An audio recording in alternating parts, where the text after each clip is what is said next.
make sure I get my daily. In honor of Pat and Alex, we're going to sing God Bless America. Do we stand, sit, or half stand, or do we lie down, or what do you want to do? Just don't take it. God bless America, land that I love. Stand beside her and guide her through the night with a light from above. From the mountains to the prairies to the deserts to Ernie's house. God bless America, Ernie's home, Ernie's home. God bless America, Ernie's home, Ernie's home. Second verse. Same as the first. Sorry. Good morning, Breakfast Clubbers. Good morning. Okay, before we get started, this is what we're going to do today. One, I got some stuff to show you, talk about little stuff that's going on stuff. And then Tim Picciott is going to go ahead and give us kind of an update. We got to turn off the camera because it's secret. You know, it's financial stuff that he's working on as financial advisor. And I did send a suggestion for you as a speaker in Narcopoco. So if I get that, you have to go. I think you should go anyway. Yeah. But the so I got that in. My son, all right, I'll tell you this story.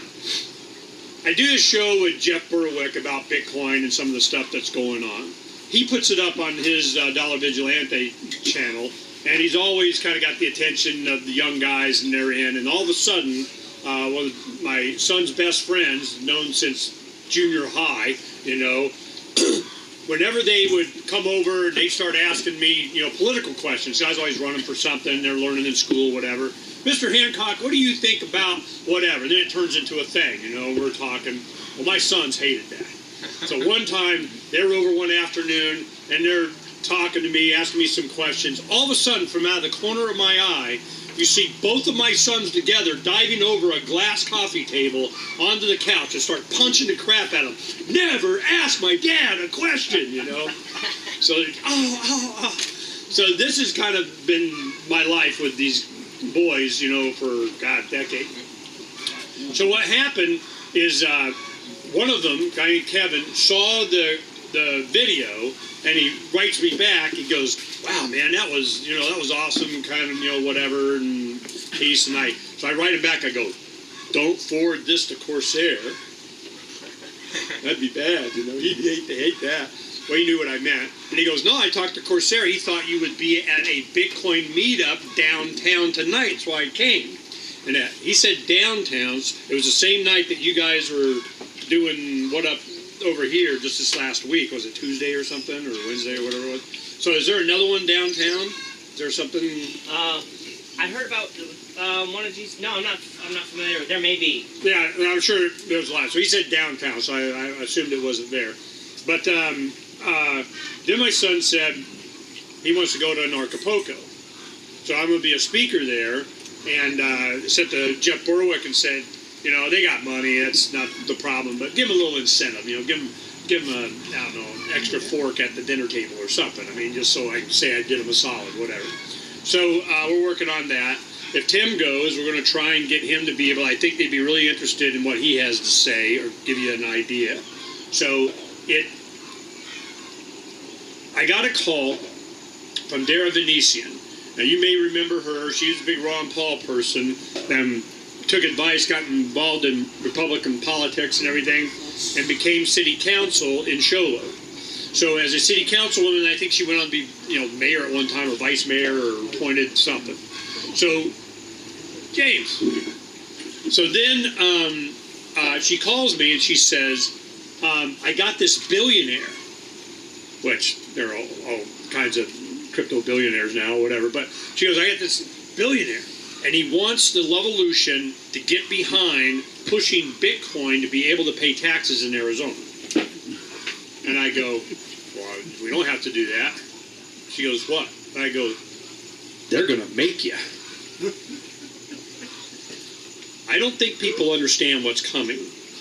Cashless society, digital money, weaponized money, Bitcoin is going to fork. It's going to go fork, fork, fork. Goldman Sachs.gov coin. Okay? This is what's coming. Not a doubt in my mind. Write it down. This is the prediction of Ernie. When I do our January shows, we'll go back to last year's January predictions when Davi said that Bitcoin is going to shoot up to $800. So we're going to have fun with this, Davi knows it's coming, or 1800 or whatever the hell it was. It went blaze by it, whatever it was. So, Ernie, when will that happen? Bitcoin's $11,000 now. No, when will it? Oh, it's happening now. All right. Doug will have his own opinion, I'm sure. But let me express this. Bitcoin started, and my big question from the beginning, I've been covering it since, God, at least 10. I mean, maybe even earlier. It was way early. And as it was going, I understood the promise that they were doing with the liberty community.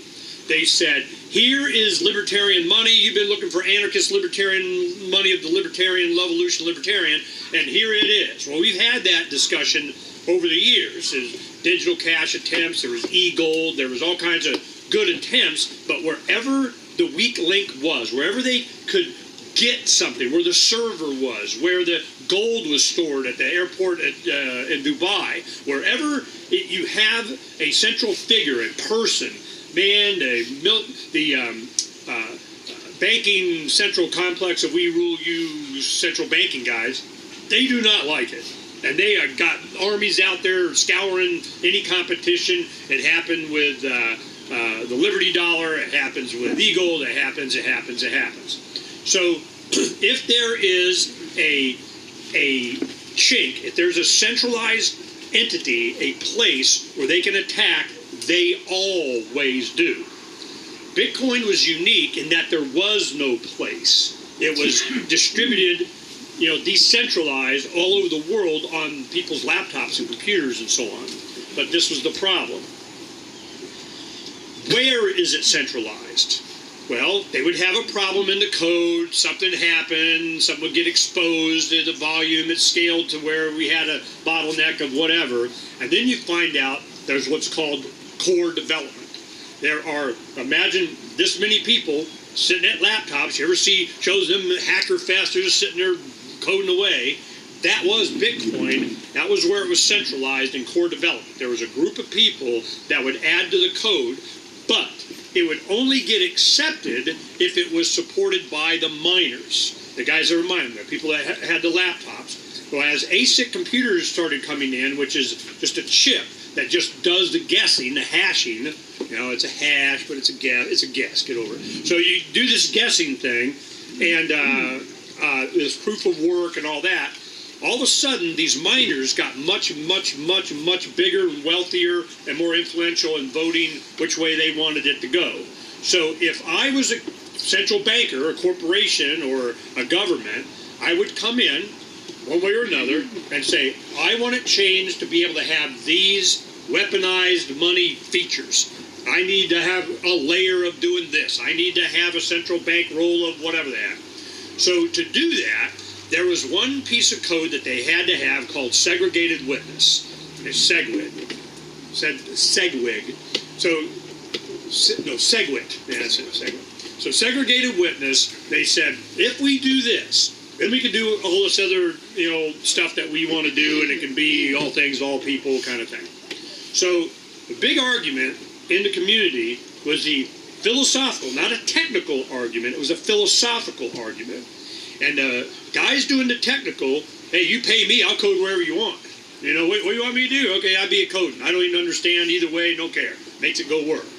So these guys, a lot of these core development people were not anarchist libertarians that understood why digital currencies were popular, why they were needed, why they worked, why they were gaining ground in the marketplace. All they understood is that it took away a lot of the money and the profit from the central bankers. Well, guess what? That's what the central bankers, know too. because all the administration, all the brick and mortar, all the people driving to and from work to do and kind of in your branch office or whatever, all that can be in your hand on your phone. They didn't like that none too much. When they changed the code to where it allowed for a lot of things, it opened it up to a lot of criticism from the freedom-oriented people that wanted digital payment system that they could transfer value instantly, near instant, cheaply, securely. They can't be stopped, they can't seize, they can't garnish, they can't whatever. So by doing this, it hard forked, but there was 15 gazillion other alternative coins that were providing their own features. Well, with Bitcoin itself, it forked and it was Bitcoin Cash and whatever the hell this other thing was, Segwit, okay? So they want to say, yeah, but we're Bitcoin. Bitcoin Cash, they'll call it Bcash. No, it's Bitcoin Cash.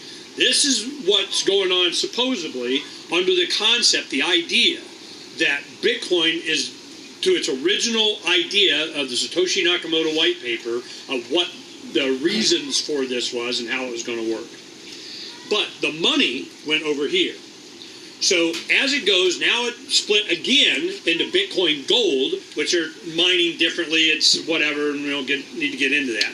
Then they promised to go to Segwit 2, which would have been increase the block size, allow more transactions. But let me tell you what the whole controversy is about. And I'm going to describe it this way. This thermos represents all the transactions that you can do, or that are requested to be done in every 10-minute block of transactions that's confirmed by this ledger, this blockchain, this electronic banking thing. Well, they set the limit of that after it hashes all down to 1 megabyte. 1 megabyte is one nothing. I mean, your flash drives are, a 32 gig flash drive is 32,000 or 3,200 megabytes or something. I mean, it's like a lot, right? No, it's like, it's 32,000, I think. It's a lot of megabytes. So a megabyte is itty bitty little bit. It's 1/1000th of a gigabyte. I mean, it's 1,000th of a gigabyte. So this right here represents 1 megabyte of what can actually be processed. These are all the people wanting to be processed. You can expand this. It's like, I have 1,000 checks. Well, I can only process 1,000 checks in 10 minutes. So what happens when there's 3,000 checks? Which ones get processed? Well, the people that go, hey man, I'll pay $1 for you to process my check, put me in the top 1,000. So what they would do is they'd say mining fees, go to the $1, $2, $3, $20, $26 I paid for one transaction that used to cost a fraction of a penny.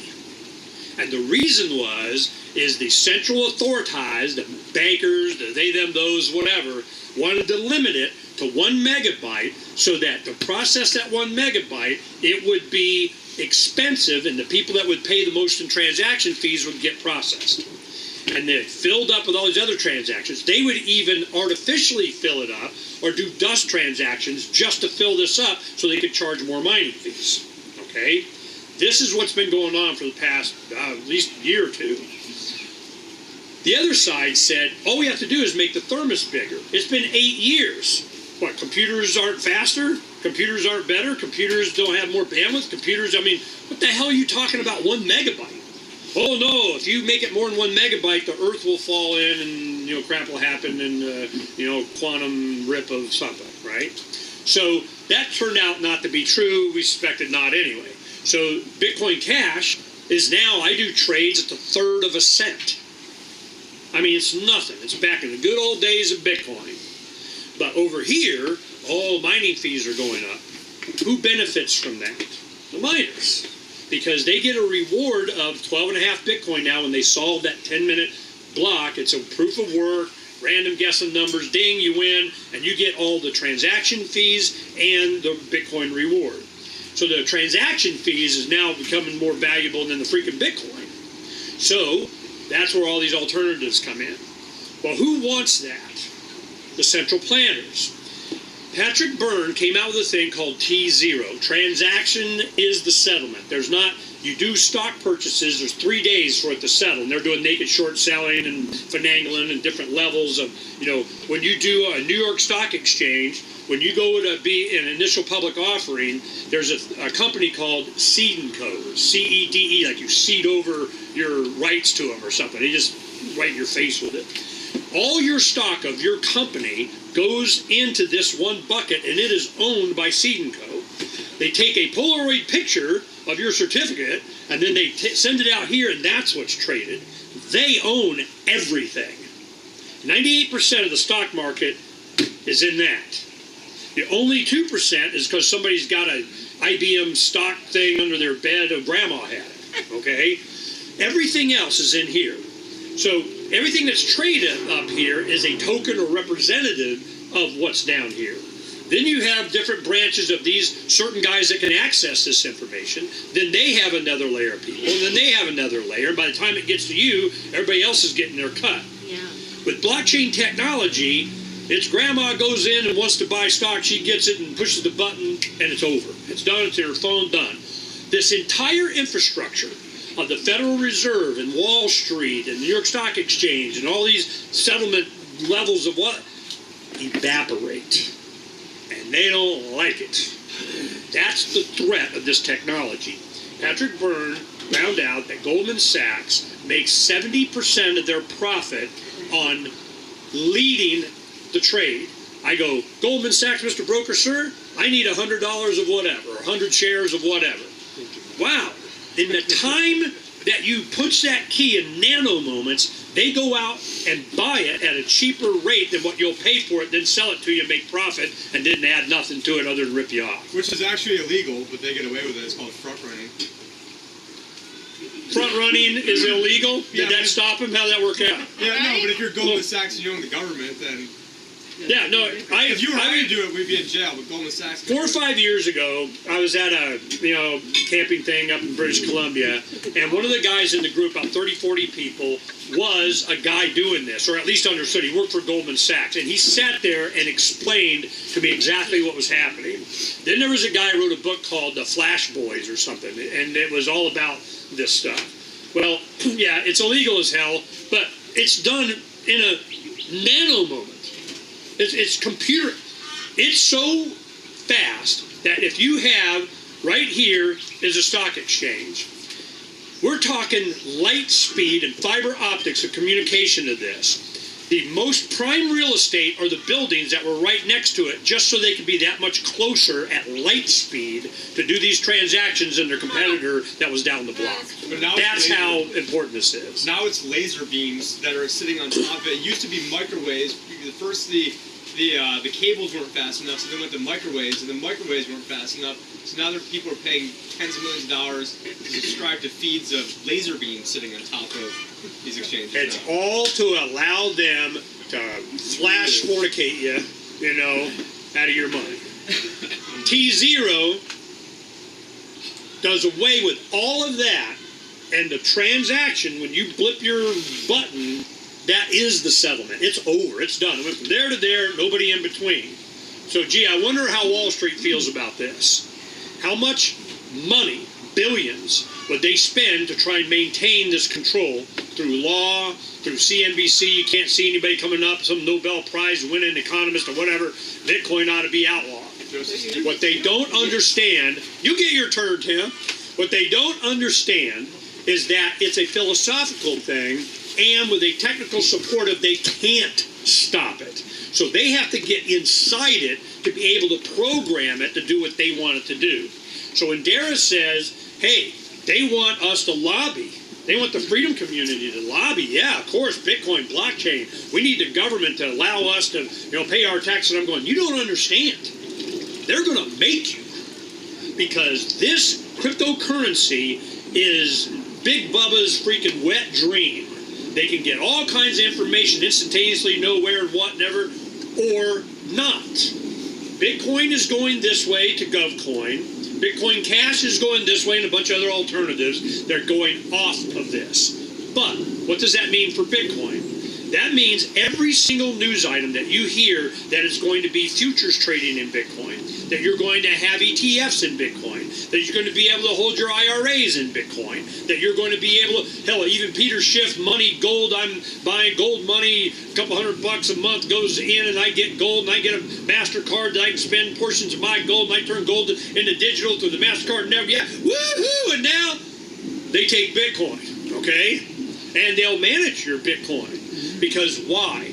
When government lays hands on this, I am of the opinion that Bitcoin is going to shoot up like you would. You think $11,000 now? You know, this is John McAfee.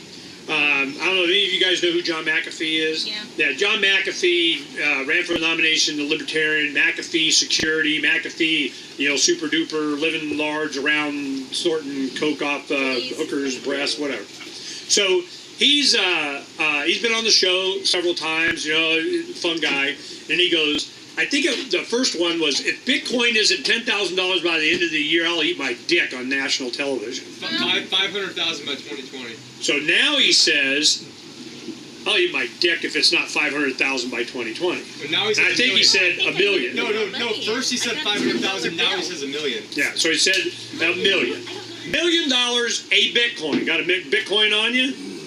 Did it hit 10,000? It hit 11 plus. I don't know what it is now. 10,000 something.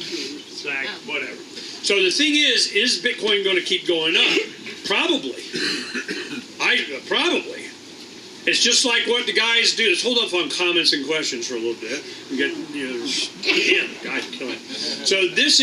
So what happens is, when they started the war, after 9/11, whatever war, this terror thing, whatever is going on, there are friends of mine that, as hardcore anarchist libertarian as you get, they went, I'm moving all of my stocks into the war machine. Sure enough, you know, they supported the war. They made money on the war machine. You know, missile system this and Raytheon that, and so did, and whatever the hell group of I invested in, he made bank because he knew it was going to happen.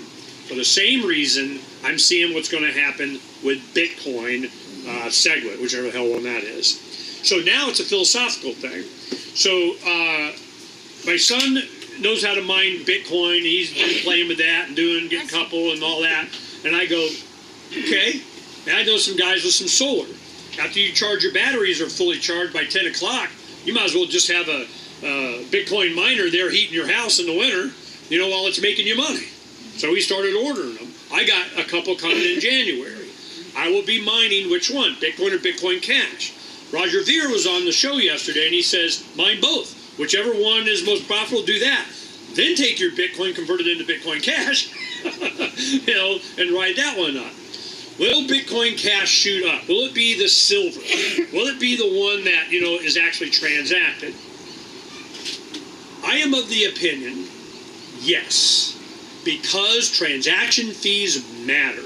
And how Bitcoin is going to do it, they have a thing called the Lightning Network. They're going to try and create another level up here that the transaction is not the settlement, that it all gets transacted every 10 minutes. They are of the opinion they want to create another layer, just like they were doing with the stock thing, so that these Lightning networks, that it's going to be Bank of America Lightning Network, and all their customers do all this and kind of whatever, back and forth on their network, and then it goes and settles here when they feel like it on the blockchain. So that is the concept that I feel is coming, and they're reconstructing the legacy banking system using blockchain. They're shoehorning Bitcoin into the Federal Reserve System, in my opinion. That's what my prediction is. That's what my prediction has been for years. In July of 2008, I wrote an article called Why We're So Screwed, the Next Greatest Depression. That article described all of this and how I thought it was going to come down. A few months later, the financial crisis hit. Boom. Everything that I've talked about, I could just neon flashing see what's coming. Well, here it comes again.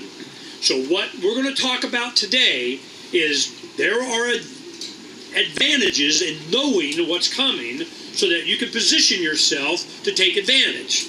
Those that have Bitcoin, keep it. might want to diversify a little bit in something else, something. You might want to get more secure. You might want to, put it in, paper wallets off the chain, not lose your phone, back up all your seed words and blah, blah, blah, all this geek stuff. But there is a lot of money yet to be made. Think about it. A lot of these guys that bought 100 Bitcoin for, $1,000, back when it was, $10 or something like that, that 100 Bitcoin, they're worth $11,000 each now. Wow. That's like 10,000. a lot. So 10,000, 100 times 10,000 is what? That's like a million. 10 million. It's a million. 10 million. Yeah, that's, so I have people go, I got $1 million and now what do I do? Well, that's what Tim is going to come up and help with. But I'm like, I pay cash for everything and call Doug and say, hey man, I need to bleed off my Bitcoin a little bit here at a time. Now, he'll talk about how you can do that because you can, in small amounts at a time before the man wants to come visit you. But I can live on $1,000 a day. I mean, I'm good. I'll do that. So this is what's happening now. And it's a philosophical fork that has happened. Which one's going to win? Well, anyone that had Bitcoin prior to last August has Bitcoin, Bitcoin Cash, and Bitcoin Gold because they forked off of the same chain, so you got all three. Really? So now Bitcoin is at 10,000 for every Bitcoin. I also got $1,500 in Bitcoin Cash. Thank you. This is how weird stuff is getting. There are new cryptocurrencies that are coming out that may even be better. And Roger was, kind of leaning towards that. He goes, look, man, there's going to be a bunch of other stuff too. You need to diversify. All right. With that background, Tim, come on up and do 5-10 minutes. Oh yeah, phones. Whoever that is needs to be slapped. Answer it. You. Asshole. It's Corsair. Bitcoin is $10,725.71. Who can afford it? Yeah, what's going on? I bought a little portion on 3/14 on Pi Day. That's the best. Well, I'm just gonna start putting more and more money into it. Why or who? Doug who? Before we get into another topic. Oh no, man, we're not going on segueing off of this. The guy's standing right there. Okay. I was just going to ask if you could ask a brief question, allow me to ask a brief question to survey the moral caliber and family value crowd here as to who would vote for Judge Roy Moore in Alabama. Who gives a shit? I I'd vote for Roy Moore. No, we're not. No, we're not. You guys go over there and do whatever. No. Okay, No interest. now, Tim Picciott, a financial advisor, has seen an opportunity that all of a sudden a lot of these young guys that overnight became a millionaire, 10 millionaire, 100 millionaire, billionaires. I sit around tables a decade ago, or 7-8 years ago at festivals, and it's Vitalik Buterin that started Ethereum. We got Roger Ver that pushed Bitcoin and now Bitcoin Cash. We have Christoph Atlas, a guy that, duber early in the day. Andreas Antonopoulos. I rattle off all these names. And Doug Scribner, Watch My Bit. All these guys, and they saw it. And they're going, we're going to be gazillionaires. Then what are we going to do? Eric Voorhees, Shapeshift. And I go, yeah, well, hopefully that works out for you. Well, now they're gazillionaires. Now what? And this is the first in Acapulco a few years ago when we went down to Mexico. It's always spot the Fed, okay?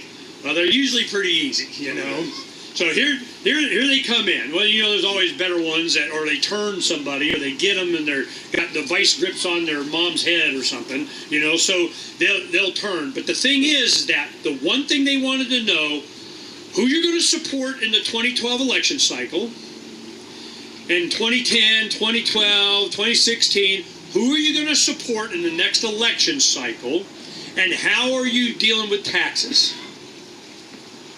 That's two things they wanted to know. You going to be paying your due taxes, boy? And who you going to be giving this filthy, stinking, rich crypto money to so people will vote for them? And to a person, they're like, we don't care. This is Anarchapulco. We're in freaking Mexico. We came from all over the world. We don't see politics as the way to change the world. They're already doing it. So they don't give a shit who votes or doesn't vote or who you vote for. That's a game, a layer way over, they don't care. FYI. So on this Bitcoin thing, at the end we'll take a poll on judge somebody, who cares, but so what? That's the point of this. It doesn't matter anymore. So Tim, I want to show you these real quick while I got out there so I can take them down. One thing that we're doing, this is a Raspberry Pi, all this stuff, probably $200. The computer is this. 35, 50 bucks. You can get them all over the place. This is a full computer. Cost almost nothing. You can do all kinds of crap with it. This is a little project of we're hacking into the Matrix kind of thing. That's grandkids. But if we want to go all pirate box, pirate radio, we're going to get all pirated up. These little boxes at Harbor Freight are on sale for $9.99. So I got me a bunch of them. This right here, this little memory key, and this power supply, this is your own mesh network. This is your Wi-Fi. If you go anywhere and you look up the Wi-Fi and it comes up pirate box or jury information or anything, this can be put anywhere within, I don't know, it depends on how much power I want to run through it, but I could have for days have a Wi-Fi link that you could put in by the court building, and all the jurors on their Wi-Fi, it just says fully informed jury information. Okay, I got nothing else to do. So instead of us putting flyers and stuff out, it does this. So we're going to be doing, this is pirate radio, pirate meshing, pirate networking, pirate whatever the heck, and we're starting to build these and make them available for activists to put around, like places. You start piling it in a tree with a solar panel, and it recharges every day. You never have to do anything. You can go in and reload up, remotely the files and so on. So this is what we're doing now, is a FIJA activism thing. This right now, we're pirate communications. It's bypassing them. There's nothing they can do to stop it. And even if they did, I got another one, another tree over there. And it cost me what? This thing right here cost me like $50, $60. And you can get them in bulk. We can get this down to nothing. What might we do with that? I don't know. We'll see. And the mesh networking with phones, that, you do Bitcoin transactions that already have, you guys have everything that the government is trying to do and say you can, it's illegal, we're going to go after, slap you down, blow it up, it doesn't matter. It's gotten to the point that information is so ubiquitous, and the satellites have yet to hit. Within 2-3 years, you're going to have access to Wi-Fi worldwide without any permission slip, hopefully not even an account. You have an account, but not to your name. You're going to be paying in cryptocurrency, sending ones and zeros around the planet, whether you're building atomic bombs or selling crap on Craigslist. Terrorism, they use like dollar cash. What are they going to do about that? So now they're taking out cash in India. They're going totally digital, and this is like an experiment. They're going to have to make it to where it's biocentric. There's a company called Rivets that I had on. His name was Stephen Sprague. He comes on, and I go, all right, I met him at Texas Bitcoin Conference, and he was going, we need to have a cryptocurrency that allows for the bank to know that not only did you have your Swiss bank number to open up your vault, but that it was you. Retina scan, breath, analyzer, whatever the hell they do, or to a device. I go, well, what do you got to do to have that? Oh, we already did it. Segregated witness. They have applied this kind of biometric, you get to spend your money thing to Bitcoin already. This is coming. So I'm going, all right, well, I won't go over this way. If you guys don't know what's coming on, you won't know how to protect yourself and all the stuff that you guys are screaming about. And then we're screaming now, the Liberty community, we need Bitcoin. They go, good, yeah, you got it, here it is, weaponized money. You asked for it, you got it. So they went Bitcoin Cash, so they try and call it B-Cash. No, it's Bitcoin Cash for that very reason. Which one's going to be the real Bitcoin? It doesn't matter anyway. You can call it, freedom, kiss my butt coin for all I care, as opposed to goldmansucks.gov coin. So this, being able to transfer, some people here, may have a lot of Bitcoin. How do you get it to be able to buy your house and your car and use it without the man coming after you? Tim Picciott. What he said. Transaction, $1 million, $5, it cost 3 cents, or a third of a cent, I think was the last time I did it. This is the promise of Bitcoin in the beginning. Well, now they're engineering it in such a way that it has high miner fees, because they can. They position themselves to do it. Well, let me give you an example. If I have the website domain walletvoting.com for a decade and a half, when I first started doing radio in 2003, I realized that the real engine behind that changes everything is where you spend your money. So if I chose not to go here and we just add and screw Walmart, I'm buying on whatever, they operate on such a thin margin that they're boom. They go at any time. It's just, 2-3% of, I'm not shopping this Christmas. I mean, you're going to see bankruptcies and store closings like you wouldn't believe already. Okay, certainly by January. This entire economy is going to change a lot. You're not going to recognize it. But I need microtransactions so that the little kid, 13-year-old, making widgets from, ant hive, blah, blah, of a reed of medicine of who gives a crap in the Congo or in South America, or this one smart Aborigine kid in Australia or some tribe in the Amazon, that they can put up one of those little boxes right there. That right there, boom, and they're selling and trading in cryptocurrency around the world to the Chinese guy that needs aphrodisiac of this little insect, okay? So you think I'm kidding. That's exactly what I'm talking about.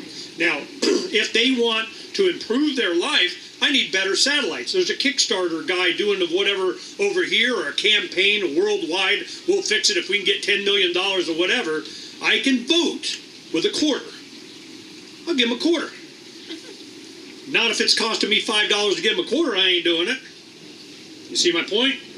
So I need to be able to vote with money in crowdsourcing for a nano penny for me to be able to have an influence globally on whatever the hell it is that I want of a moon base or a Mars base or a satellite or whatever the hell I want because it's cool. I invested. Oh, you don't think so? How many people have bought acres on Mars? Got a star named after you? How do you think that happened?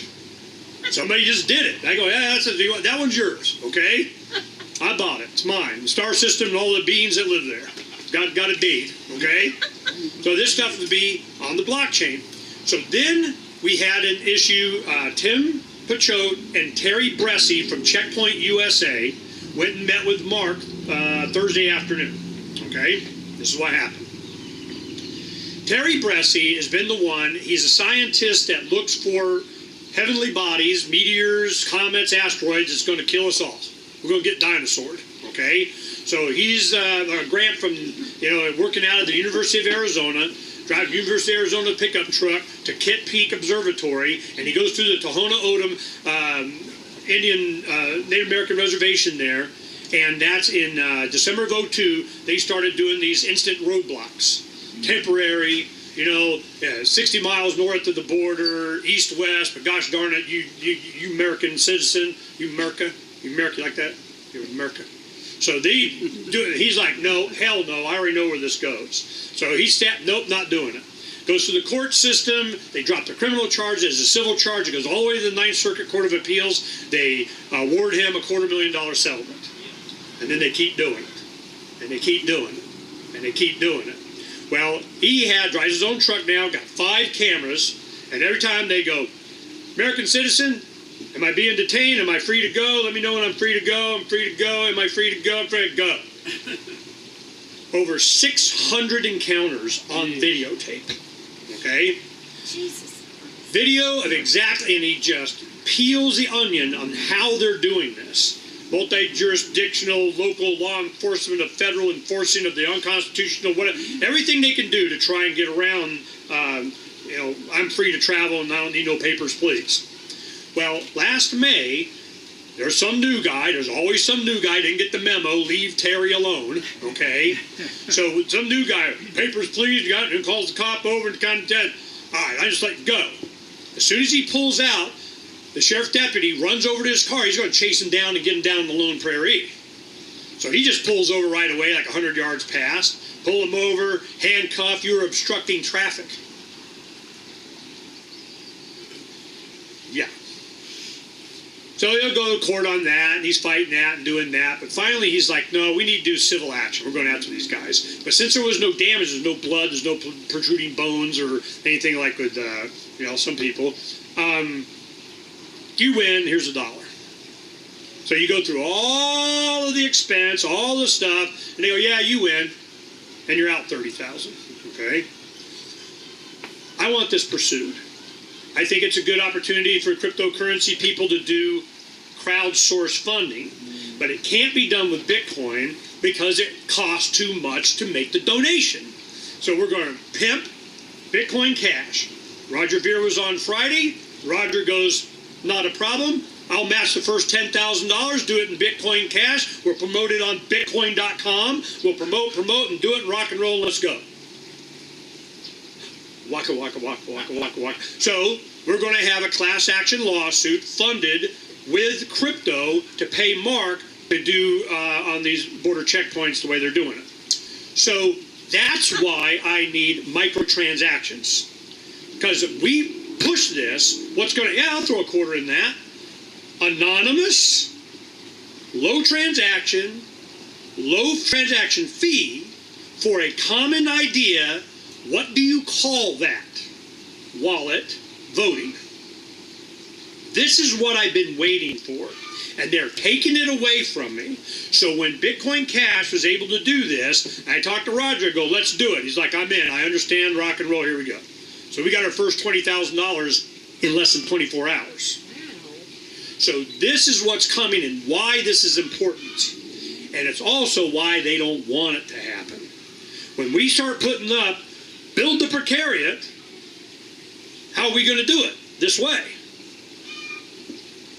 Designs are already, if you go to the forums on pirateswithoutborders.com and you look at the introduction of the big idea, you'll see the animation that's being done on the ship. It's way further along than I thought it would be. I'm like, these guys are working hard. But the Blender files that they have, when they open it up to the world and give it to everybody, we're going to have to pay the guy. Hey man, I did a lot of work. Yes, you did. So we'll free the precariat plans. I mean, we'll do a crypto thing. So this is just a use case example of why this is important. Now Doug is going to walk all this stuff. You've been hearing us talk about this. You may be a little bit more advanced than some people just in the concept, but he's going to help you through the technicals of this a little bit, and he's the guy. Who was calling me was my son. I need Doug, and where's Doug? Oh, he's right here. Boom. So this is, happening in my family. It's happening to our friends, you, the Liberty community. You really need to understand this more. How many of you went to the Bitcoin Summit a few years ago? Did you guys get a lot of Bitcoin, did you? I got $1. Okay, let me tell you. Mycelium, so I told on air right here, right now.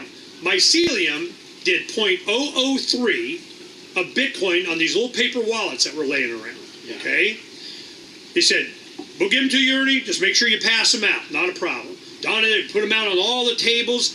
At the end of the conference, Donna went around and picked up the ones that weren't there. I think they gave us 300 of them. She picked them up and put them in a storage thing and put it on the shelf in there. Last month, Bobby Barker was here, and whenever he fulfills his shiny badge orders or T-shirts he sells or hoodies or whatever, he always puts in, Freedom's Phoenix newspapers and bumper stickers and whatever crap, I got laying around. What can I have? I go through and get whatever you want. He goes through and he pulls out this one. He goes, are there Bitcoin on these? Donna had collected a bunch up and put it in one of the storage things. There was 100 of them in there. They each were worth $24 now. Cool, Daddy-o. That was, they were like had $1 or 50 cents or something like that on them. Now I did it all up, multiplied times, they're 24 to 20, and they're like 28 now or something like that. Let's see, I got over a couple of $1,000, in paper. Got yours? Did you guys pick them up? Yes, You guys got them still? I think so. How many you got? Did you open a wallet? You feel me? So now I'm telling you again, don't fuck this up. Okay? Right. Pay attention to what's happening. There is an opportunity here. We are still at the very beginning. You don't take this seriously, what Doug's going to tell you. He can help you right now do this. I don't want to hear your whining, crying, baby, I should have shit a year or two from now. How many times have I done this for you guys? On all kinds of stuff. Here comes the future. Oh, what matters now is money, doesn't it? I set up an account on his website the other day, so I got started. All right. There you go. I'm just saying, okay? So, that's funny money, and Ernie doesn't know check. I'm going, yeah? Now everybody wants to do it. When you got your shoe shine boy wanting to tell you all about crypto, I mean, you might have missed it, But are we at the beginning? Is it going to get bigger? I don't know. That's what Doug's going to help us with, and then we'll get all the questions for him. Doug, come on up. Doug Hodges, Westside Bitcoin, while Morpheus was, doing the west side the east side, he's doing west side. So that's why it's Westside Bitcoin. Now, Morpheus sitting in jail, we just got news that the government dropped 2 of the, money laundering charges or whatever, so Peter Steinmetz is out. So now we got Morpheus sitting there, not being compliant and won't cooperate and kind of kiss my butt and wants to make sure the government says it! Say it! Say it! Say what? What is it? Currency, commodity, asset, property? What? Pick. Pick. Because if you don't pick, how are they going to prosecute? And once they pick, then all this other stuff goes, hey, you said it was this and not this. Well, it's whatever we want it to be, and it's threat to us, and we're the Federal Reserve, and we don't like it. That's what's going on. And we want to just say whatever we want, when we want, make it up as we go. So Morpheus is sitting there going, nah, got to say it. I wouldn't be surprised they just drop all charges. Mm-hmm. This is they don't know what the hell to do. And I'm going, he is not going to cooperate. That's what they're threatening him with. 10 years you had ammunition, you were a felon, not allowed. I'm like, all right, you guys want to bring that on? Then they release a thing, says, yeah, Russians did it. It's something about Russia. This guy called and said, in this thing, he said I knew he was Russian. They say, and he did drugs, or he got anything, Russian, anything to make it, and we're like, we so don't freaking care. Will this go to trial? I doubt it. And if it does, Not going to. bring it on. I want discovery. I want them to say it. So, this is the background of what we're going on now, and the reason Doug is here, he couldn't make it last month, he had something come up, but you guys have been seeing this, I was just talking, just since the last meeting, it went from what, 5,500 to 11,000 or 8,000, it went up, and it's going to continue. And it'll crash, it'll go down, it'll go up, it'll go down. But I'm thinking that Bitcoin is going to go up because of all the compliance and government says it wants it to. And then the other one's going to go up because that one's government. Sooner or later. And if you're not in this, or at least a little bit, just to say you did, don't go bitching later. Now, silver and gold are way down. Silver just took a dump. And all that means to me is all my super crypto now, I get to buy me more silver. So I'm good with that, So silver's not a bad investment in my opinion. But this stuff you need to understand. All right, Doug, you ready? Sure. All right. Thomas, Doug Hodges. court date this coming week? No. No, I mean, Morpheus. When's No. Morpheus court date? It's been put off. Oh, shocking. Push Shocking. back. I don't know if they have a new one yet, but they're expecting that they'll probably push it back a few more times. Morpheus said, the average time to get trial is a year. So he said, that's where my mind is at. I'm just gonna, hope for the best, plan for the worst. So, is this okay right now? Okay. Is this Could be a little louder. Turn it towards, you gotta be closer to it. Okay. So I want to hope my Bluetooth works a little bit here. So we're going to thank Ernie for the heavy lifting here because I wasn't quite sure exactly how I wanted to frame the talk today. And I think it'll work well to go off of that foundation and open it up to questions. I don't have a real formal talk plan. I do have a presentation that's a larger presentation that I'm just going to show the first slide to.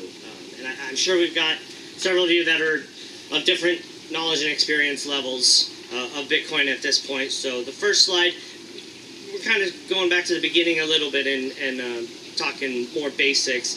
And then after the slide, I think there's probably a lot of questions over what Ernie covered. And I think maybe a Q&A interaction might be more informative rather than me trying to figure out what it is that you guys are most interested in learning right now. So, I don't know, I can't really see. Hey, no beer. Is it gonna go? Get away Carry this from that around, pool. they're not any good in the area. I'll try your arrows. On the,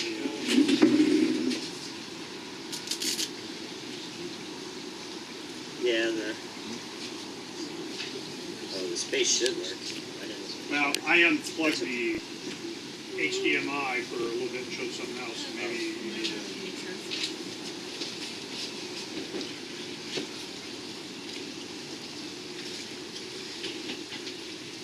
Okay. Sorry about that.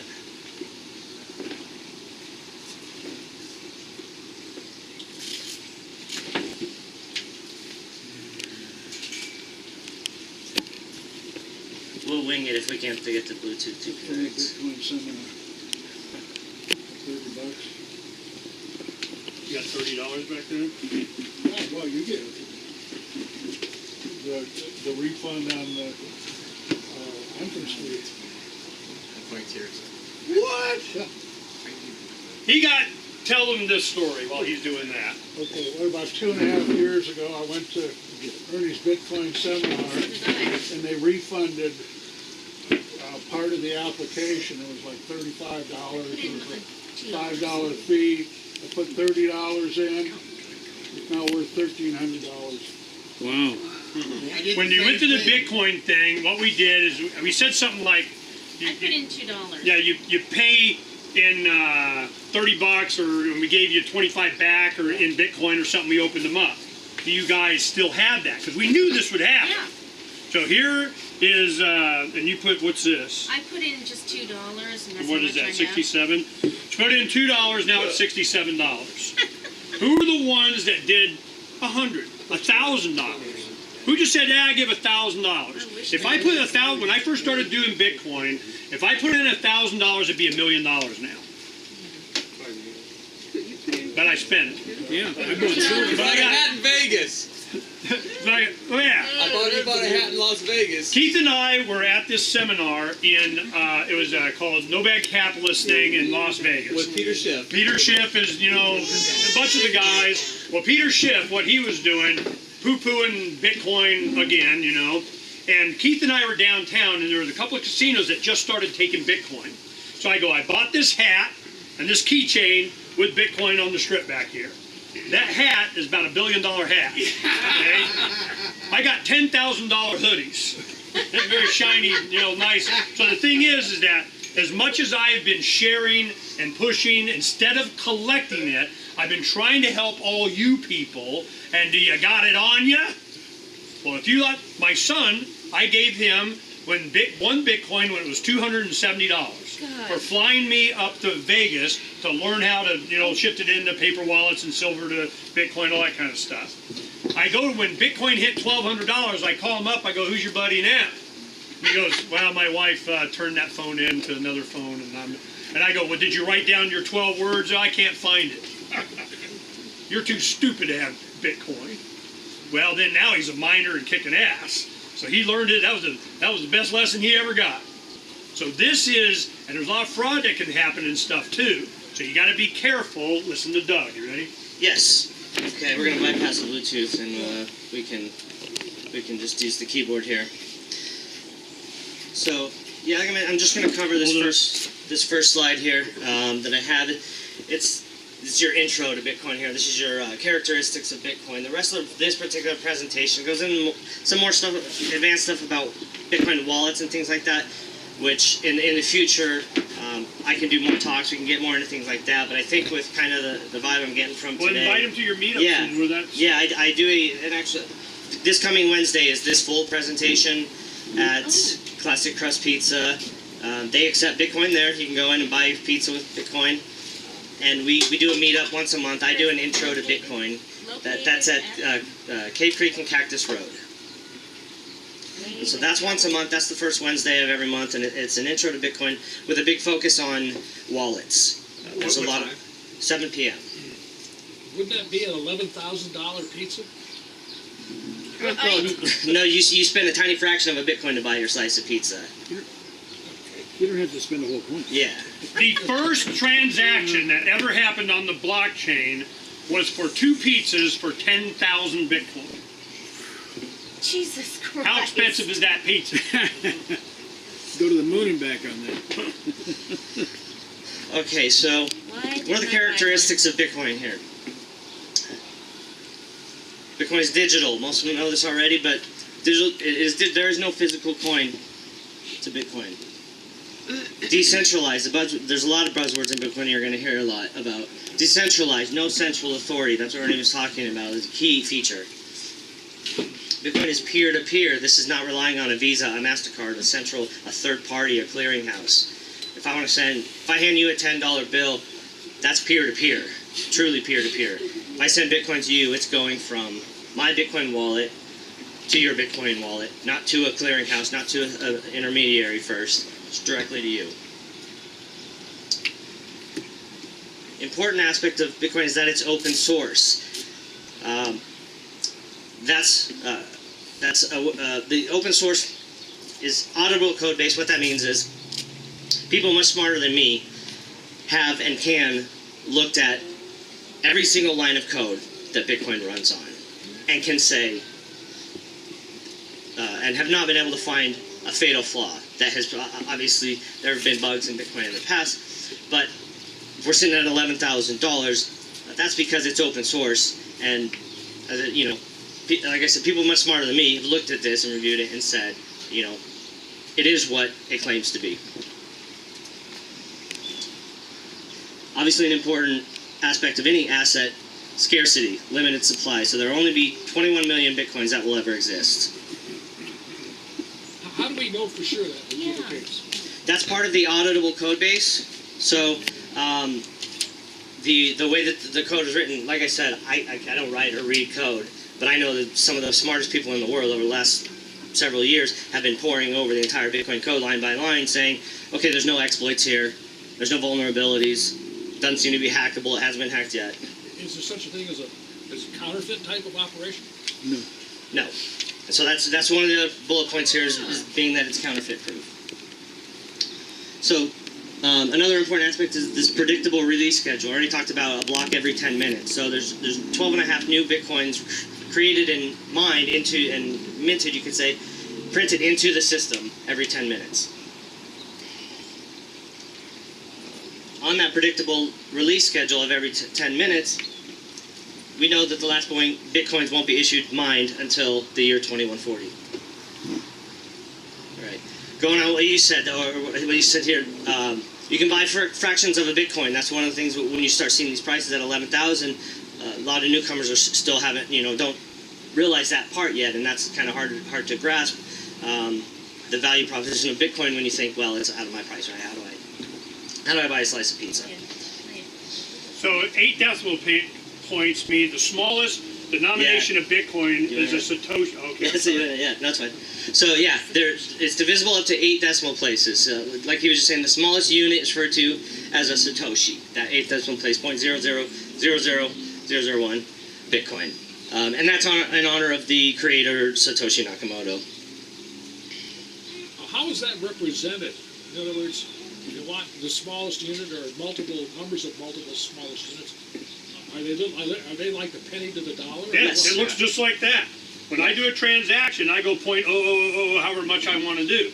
And in the early days of Bitcoin, that's what I give people. I give them a penny or a dollar or something like that. And now Keith's dollar I probably gave him is worth $1 billion. But Give me a nickel.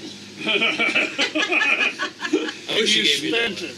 So if I wanted to give you $1, I would just give you .0000001 Bitcoin. So you don't have to spend an entire Bitcoin every transaction. It's up to 100 millionth of a Bitcoin. Well, what's the real difference between a Bitcoin and a Satoshi? There's no real difference because it's not anything physical.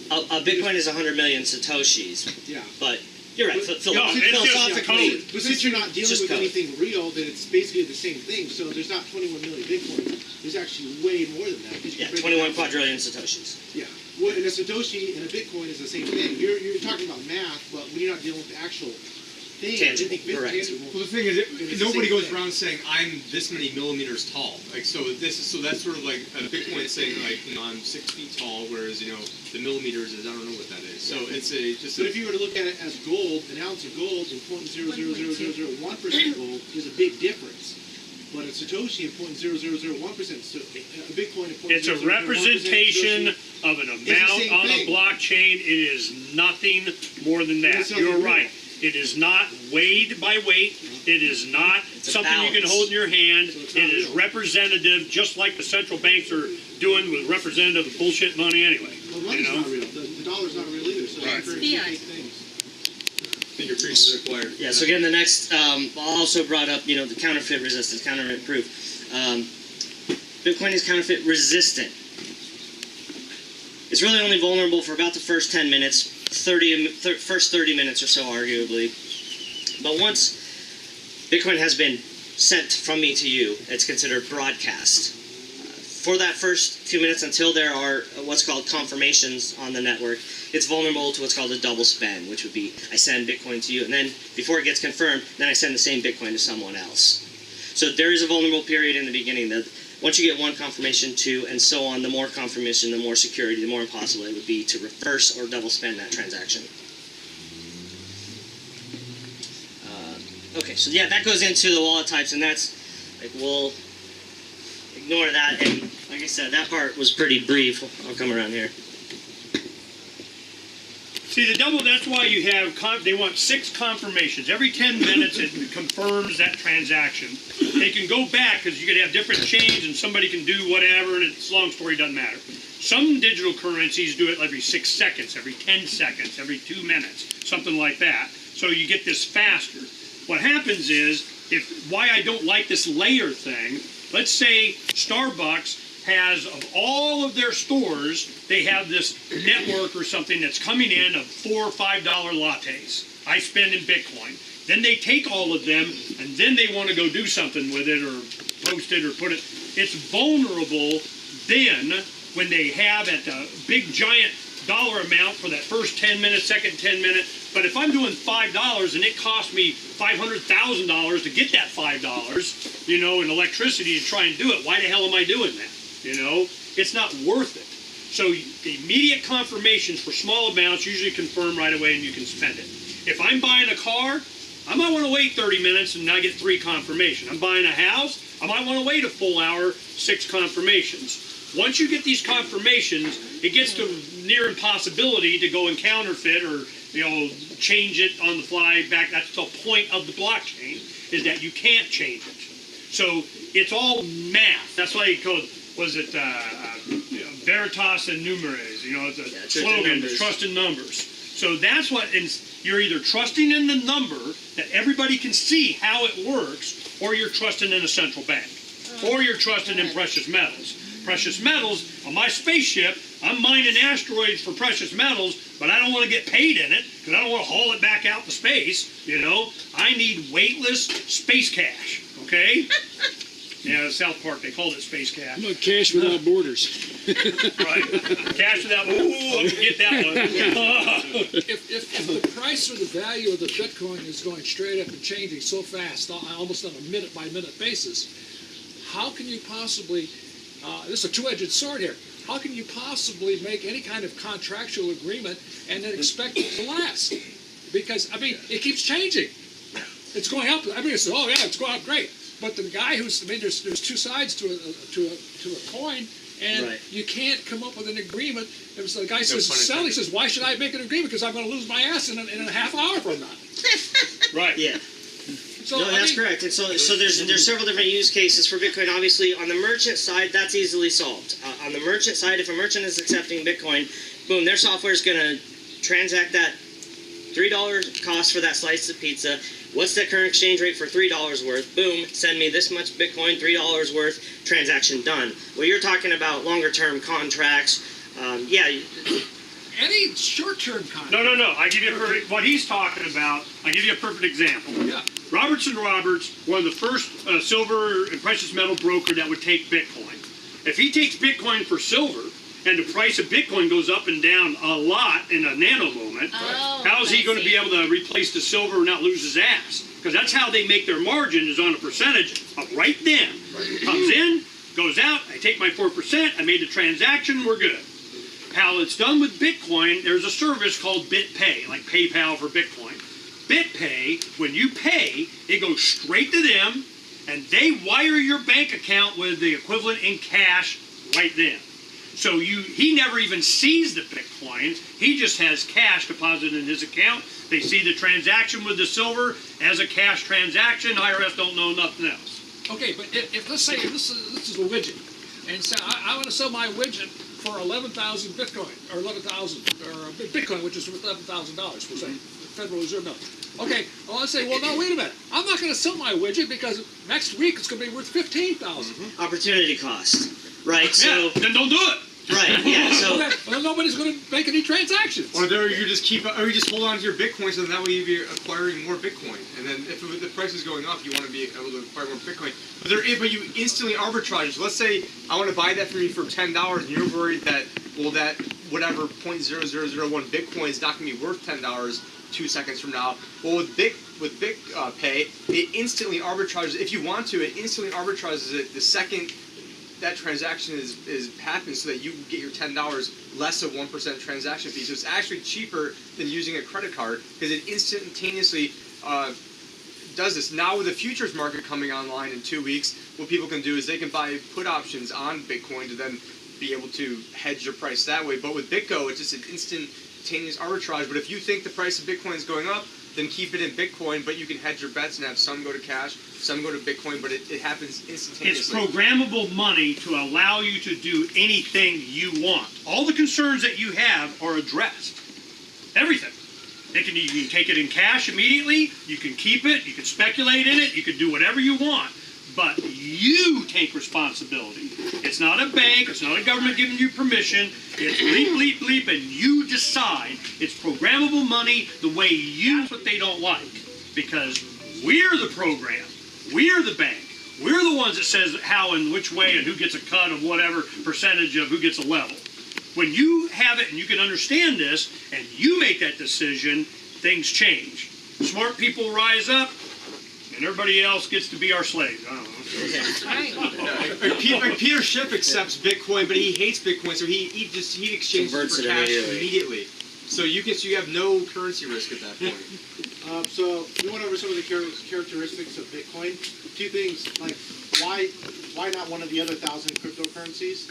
And from what I've heard too, Bitcoin is open source, so anybody can make a Bitcoin chain or coin too. So why not? What's so special? Oh, I agree with you. Why not? Yeah, I say bring it on. Bring all competition is good, right? So that's some of the notes I wrote down while Ernie was talking here to maybe address, and that was exactly that choice. I mean, choice for us is great. I don't care about competition. I don't care if these up and coming cryptocurrencies. So why buy Bitcoin when I can buy a Litecoin for $60? Why buy only one as opposed to not both? Why not? If you got $100, you don't have to spend $100 on Bitcoin. Why not spend 50 on Bitcoin and 50 on Litecoin?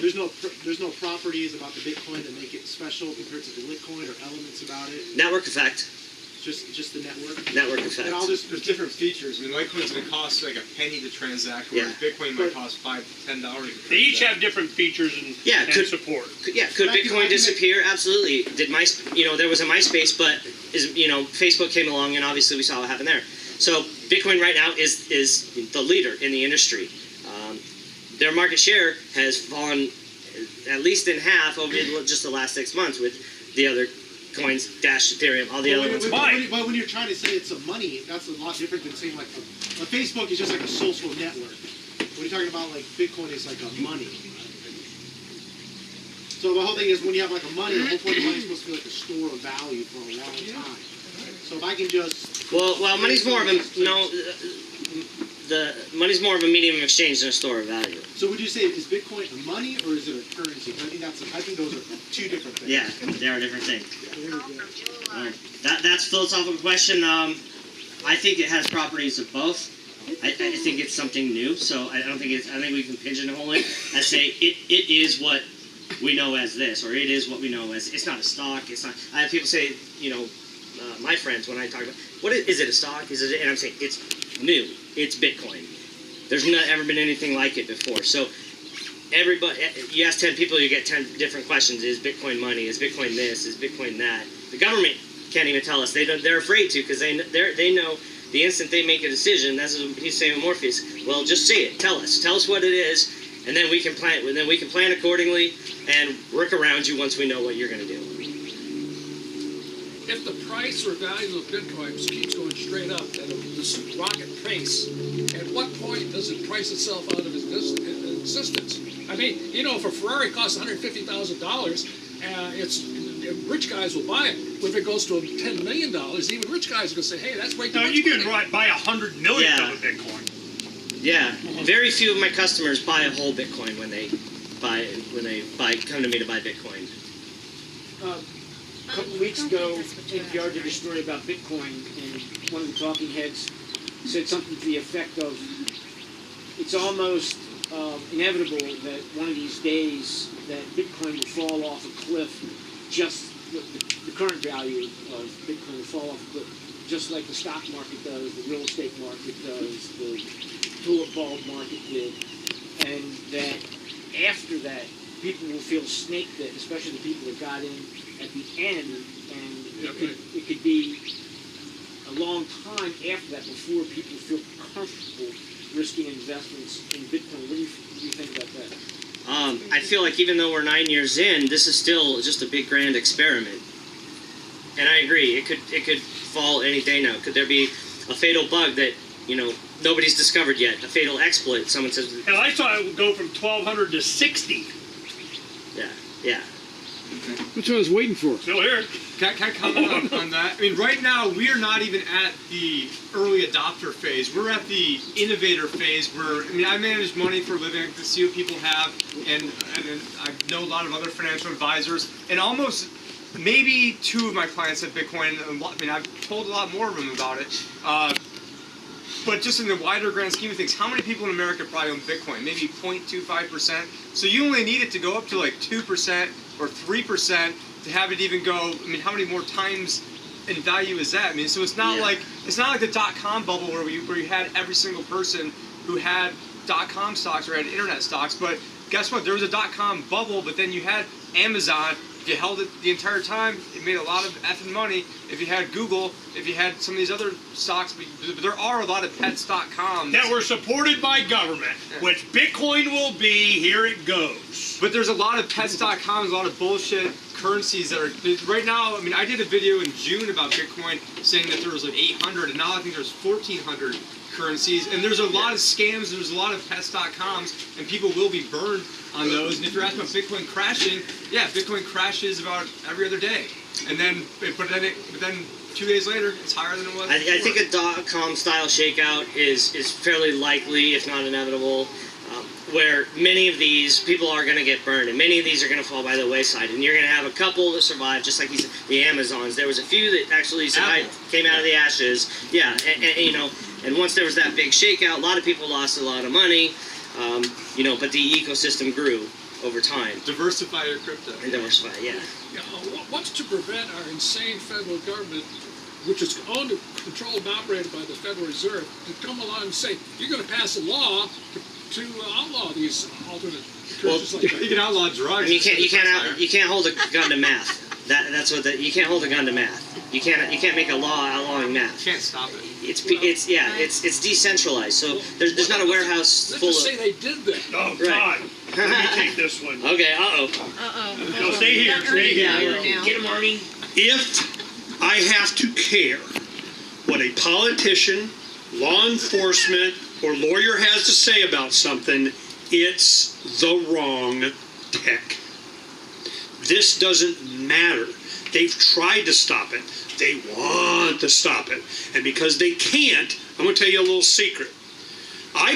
Years ago, I said, where is Bitcoin vulnerable?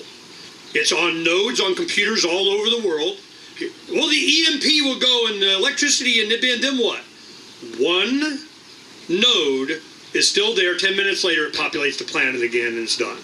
They're putting them on the moon. They're putting them in space. They're putting them in my laptop in the gun room of the kind of whatever. You can't stop it. That's the point. The thing is that because they can't stop it, now they have to co-opt it.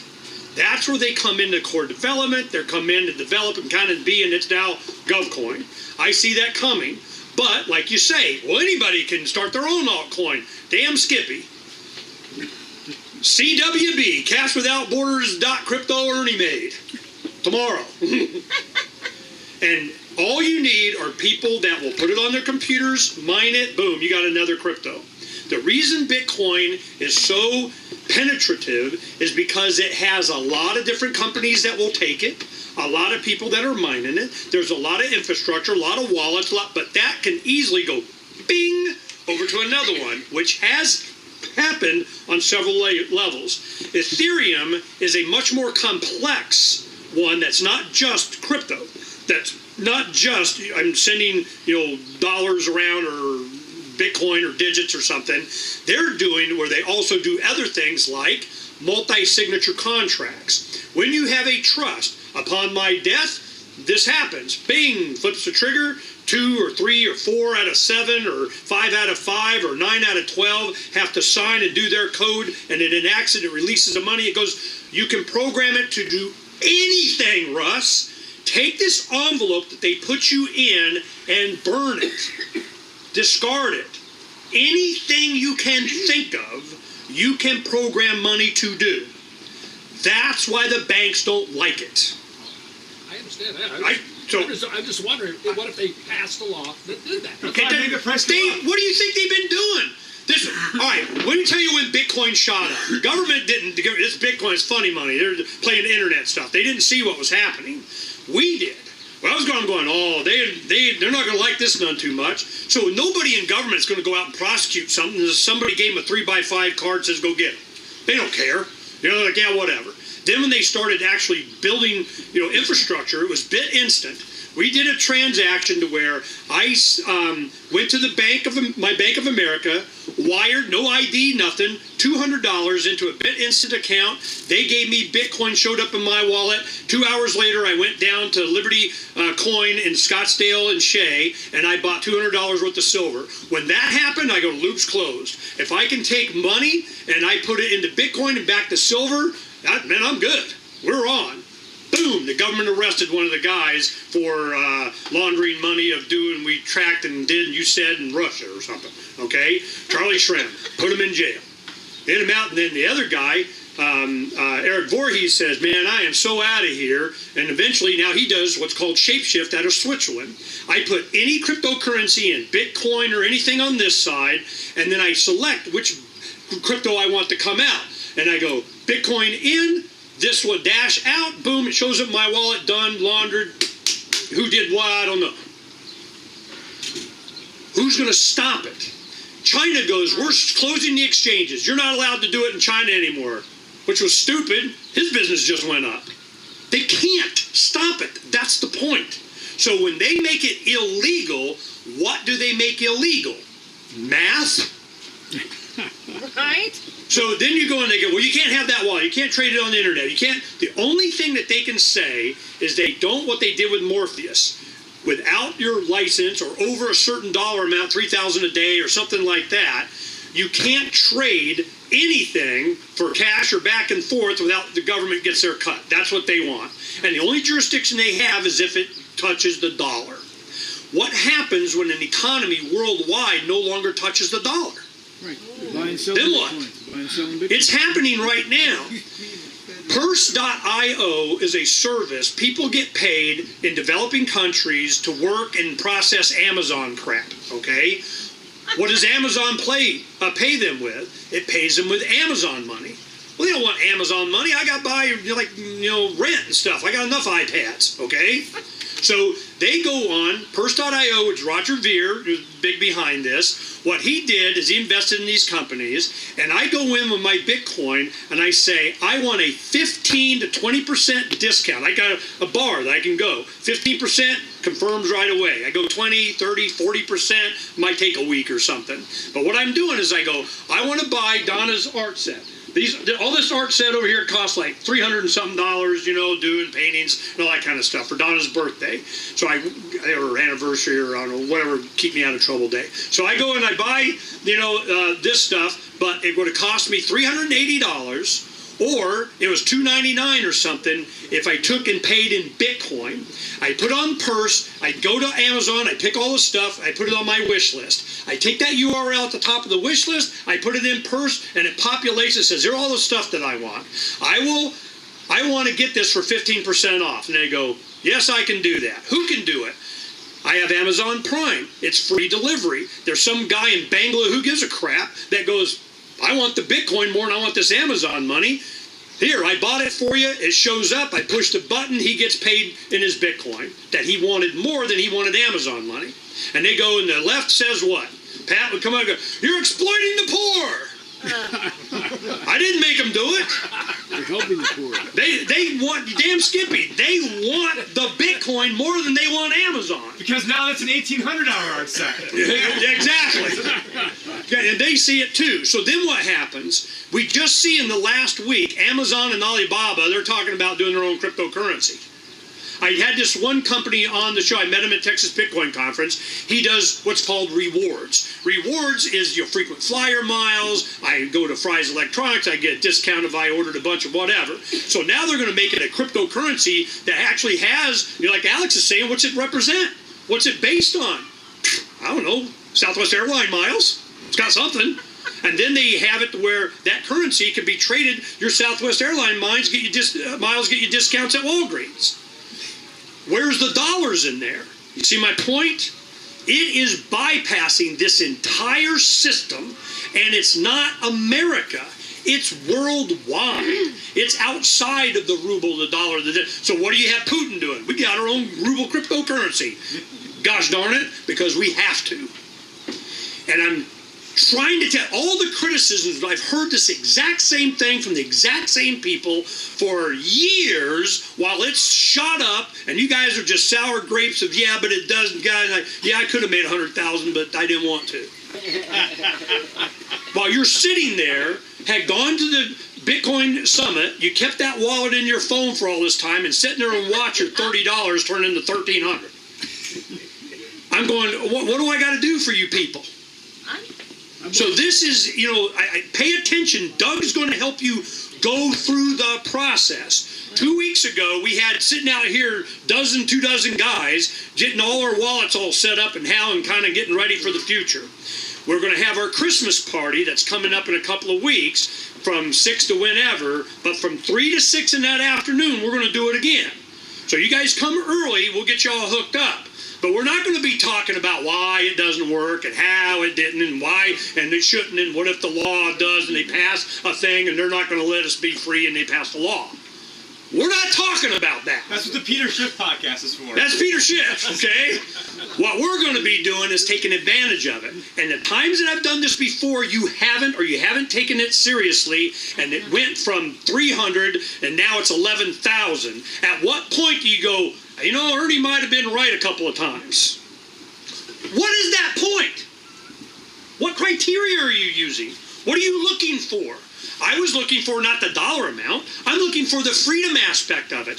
Does it or does it not allow me to bypass permission slips in Blue Pages and ID, and I get it's censored or taken or garnished or leaned or what? Does it bypass that? Either it does or it does not. Yes, it does. and the varying different degrees of value on different currencies that allow that. But how do I go from this one to this one?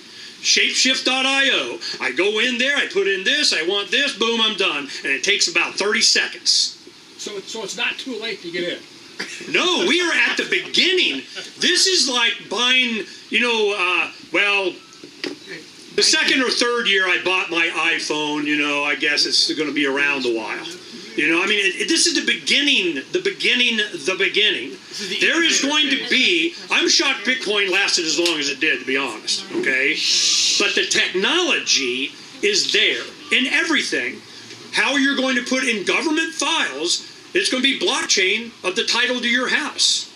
Your license of your freaking, hunting license, or I do financial services, I'm a lawyer, I got a trust fund, if I'm doing, my car registration or my marriage or whatever you're doing. I was there, one of the guys, he has it's a long story, but anyway, he got married on the blockchain in Orlando a few years ago. First marriage registered on the blockchain. Well, you really married then, okay?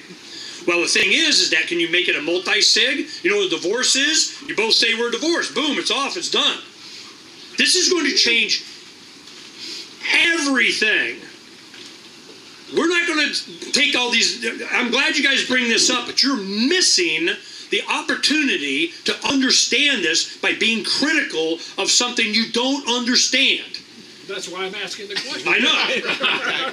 So I want to make sure that it's not just this ad hominem, keep repeating, going back and stuff. Because I know Alex, he's going to be, well, where can I hold it? Where's the gold? Where's the going to go? We're past that.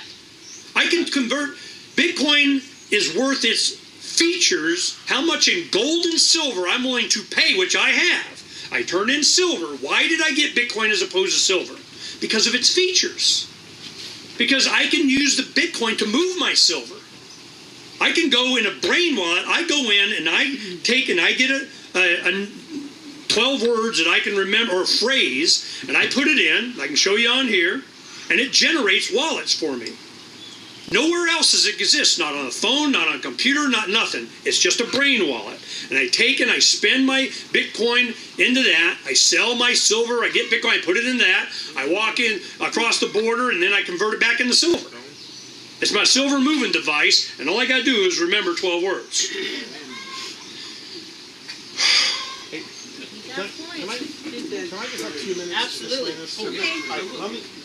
I'm sold You already. bring a good perspective here, because I you're... appreciate it. So I appreciate it, and I'm not trying to wait from Doug's time. I've been waiting for his lecture since last month, which I missed. It was great for him to be here. So let me try and explain it from a different point of view. This is an evolutionary step in how goods and services will be done. Evolution, to talk biology for a second, evolution doesn't happen slowly, like a duck doesn't turn into, a dinosaur doesn't turn into a duck slowly every day, a little bit, It's a dinosaur for a long period of time until enough evolutionary pressures are on it, and then it changes quick. So evolution happens in starts and stops. It goes for a long period of time, and then boom, changes quick, if you follow the evolutionary theory, either way. But that's the same thing that's happening with money. Okay? With money, it's the same thing, is that you have a long period of time where we trade goods and services a certain way until enough changes from the outside force it to change dramatically. And change is dramatic often. And so in the beginning, when we had, and each of these changes is when society evolves to a larger group quickly. And so originally, let's say you had a small little village, right? And basically, if we're just a small little village here, and I cut the grass, and then Ernie gives me eggs for it, and then someone else does haircuts, we sit there and we trade amongst each other. But if all of a sudden we want to, if all of a sudden I want, I don't know, coffee, I don't want eggs, well then we have a problem here. As we try to evolve quicker, I may not want eggs. I get tired of his eggs. I want something else. So therefore, we have to start to come up with a different medium of exchange that we all agree on. Eventually, and there's different steps in here, eventually people's societies agreed on something like gold. And so gold was something, or a precious metal.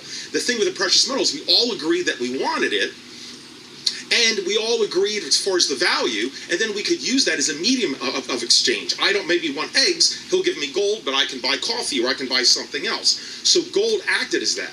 As with Bitcoin, as we'll get to, or cryptocurrency, gold is something that is confirmed. We all know that if you take gold, you put it in that ocean or the pool or whatever, and you dig it up, it's the exact same amount. It doesn't rust, it doesn't break down, so we all can agree it's the same amount. It's like confirmation. And so that's how gold became the storage of wealth or value. And we did gold for how long? Until society got larger. And as it got larger, then it's like, okay, now we're walking around. I want to do trading with a guy at the next village or the next state over. Well, you can't really easily get the gold there unless you're walking around with all of this gold. So then what happened? We had to evolve to the next level, which was banking, and you get this thing called paper, before we get the Federal Reserve here, but you got paper that represented the gold, right? So now you get to the next level, where now we've taken this gold, and now it's representative of a whole new shift, which is paper. Then you walk around with the paper, and we're trading paper around. But then eventually, if I want to trade paper representing my wealth I'm in New York and I want to do something in California, it's too long by Pony Express to sit there and make these transactions. So therefore, then the telegram came up and the telephone, and then we're able to wire funds quickly. Okay, then became the boom. Then once we could wire, it evolved to a whole nother level. Then we can start doing things internationally. But internationally, and this is where we're getting to more current times, there's more barriers again. Not necessarily the speed of light, but now the barriers, as the world, as society is getting to the ultimate, the world economy now, what the barrier is not, I don't want eggs or chickens. It's not, I can't walk around with the gold anymore. And it's not the technology going back with electronics to do it quickly. The barrier now are countries, it's governments, it's central banks. If I want to do trading with China, I could call them right now and do it. But if you try to trade dollars for yen in Japan, for instance, or yuan in China, I'm sure Tim could sit there and tell us how many weeks it would cost or take to do. I heard one of you guys tell me about a Bitcoin conference where a guy wanted to explain to people who were all like, I don't understand this Bitcoin. What's the value? What's the value? You can't hold it. And this guy, I always remember this, he sat there, he says, let me show you the value. And he sits there and he puts on the screen and he calls up on Skype some guy in China. And he says, look, I would like to send $1 million from here to China, right? Now, if I try to send $1 million to my friend in China right now, think about how long it would take between calling up your bank and then you're going to sit there and give you a rectal exam better than me and do this whole thing, and then it's going to take weeks, and the FBI and the CIA and everyone, IRS is going to look at you, and then has to go to how many different banks along the way, and everyone's taking their cut, and then all this stuff just to get it to China, right? God forbid you want to get it back. Well, this guy in the middle of a seminar trying to explain Bitcoin, he sits there, he goes, look, and he tells the guy on Skype, and he goes, here's my $1 million. He goes, you ready for it? Boom, boom. And the guy in China goes, there it is, $1 million. And then he goes, oh, you want it back? Boing. Ping pong, $1 million on back and forth. That circumvented the entire thing. And that is where cryptocurrency, forget just Bitcoin. Bitcoin is like the popular one right now, like rollerblades for inline skates. It's like the Kleenex for tissues. It's right now, it's going to be GovCoin, which is ultimately why it's going to be the official in the beginning, setting the infrastructure up. But the value is, and that's what's difficult, you have to think out really outside that box, in that it's a completely new way of interacting with goods and services that is needed because the technology has grown to such a degree and the world is shrinking so much and the world economies are trying to come together, and there's all this friction between this country and that country. And you see what happened with the euro, trying to find a way to combine these currencies to make things quicker with like putting, which is, the euro is another problem, but this is a way that the world can start to do goods and services without the friction, between the richest person down to the poorest immigrant or whoever, like he's saying, some guy in Africa making widgets. All of this can happen. It doesn't need a retina scan. Yes, all at once, and you can do this. Now, the last point on this is Bitcoin, though, the problem with Bitcoin is that, like Ernie was saying, it so goes around the man that the man can't stop it, because if he tries to make a law and say, we're banning Bitcoin, fine. We're not allowed to use cryptocurrency. Let's just say they did that. Fine. In Japan, they already made it legal currency. In the country of Japan, it's actually part of their economy now, Bitcoin. Other countries are doing this. So if we turn around and say we're not accepting crypto, the rest of the world is. And we're going to be so beyond blown out of the market. You think Walmart and all these companies are going to be trading with America if we're still sticking to dollars and our central bank when the rest of the world is doing this really quick? And we're sitting there with all these transaction fees. I mean, you guys know yourself how much the IRS has limited companies from doing business here in America, right? Peter Schiff, you can't even invest in Peter Schiff's company here in America. You have to be in other countries. I mean, you guys are aware how many companies won't do business with Americans because of the IRS. Just take that and multiply it if we ban cryptocurrency. So it's going to go around. But the last point is that Bitcoin, he's correct. It's going to be the most popular one. It's going to make all the money. But it's also coming with the quid pro quo, which is the dance with the devil. It's going to be the gov coin because all these people that made millions and millions of dollars now want to spend it. And the quickest way to spend it in their lifetime is to just sell out to the man, and therefore, you know, okay, I'll pay my 50% in capital gains because 50% of, you know, 10 billion is still a heck of a lot of money, and I want to go to Cancun. So a lot of people are selling out right now the principles in order to you know, allow them to use it. But what's happening is Bitcoin is setting up the infrastructure. It's setting up the infrastructure so that all the nodes and all the miners and people are like this group right here. We're evolving the thinking of how this is going to happen. Eventually, everyone's going to switch. Governments are going to switch to probably Bitcoin, but then you have all these other cryptocurrencies that are out there. So with Bitcoin, you can then make that the official crypto, pay your taxes in it, the government gets a shake on it, but all the other cryptos you can switch back and forth. How does that work? You might say, well, wait a minute, there's all these different cryptos. How can they all exist? Here's why. We have more than one currency. We have dollars, we have yen, we have yuan, we have people do currency trading. We have more than one type of currency. So think of it as multiple types of currencies, but these are multiple cryptos. They each have positives and negatives. They have different interest rates. They have countries that back them. It's going to be, this is the same thing, but not held by countries. It's by different technologies. And you'll be able to trade in between them at currency swaps. That's what's going on right now, actually. But Bitcoin is the original that's kind of setting this thing up. So anyway, I don't know if I helped or not with that, but it happens in stops and starts. And this is one where it's at a critical mass, and it's shaking, and it's like, boom, it's popping right now. It has to evolve to the next level. Whether Bitcoin is going to be the ultimate or not, it doesn't matter. It's crypto. It's crypto, and somehow that's going to be the winner. It's just that Bitcoin's probably going to be the best avenue to get into it, and then you can diversify on your own the more that you learn about it. Anyway, hopefully that helps a bit. I'm sorry I didn't take more You know what? That good general approach to the whole blockchain trip is essential to really grasping Bitcoin. Okay, I just want you to see a demonstration. Watch what happens. On my website, I can take Bitcoin or Bitcoin Cash. All this represents is this number down here. These QR codes, all they do is represent like up to 256 characters. That's all it does. You got your Bitcoin Cash thing open? Yeah, I've never done this before, so You're yakking about it, you ain't ready. Ernie, do you want me to? Yeah, okay.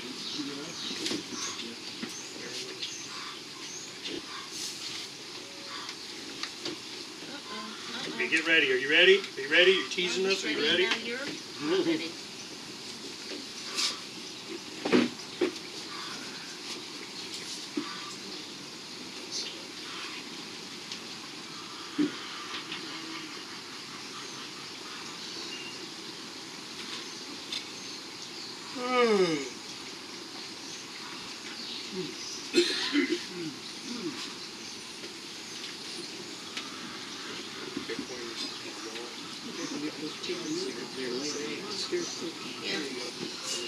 I moved here from Oregon. I go out every morning to take my breakfast. Okay, are you ready? We're not going to do this if you're not ready. You're in the end. Are you ready?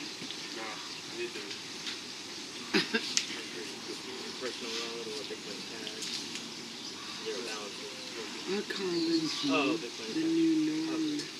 The new... This name is your Oh, I got you.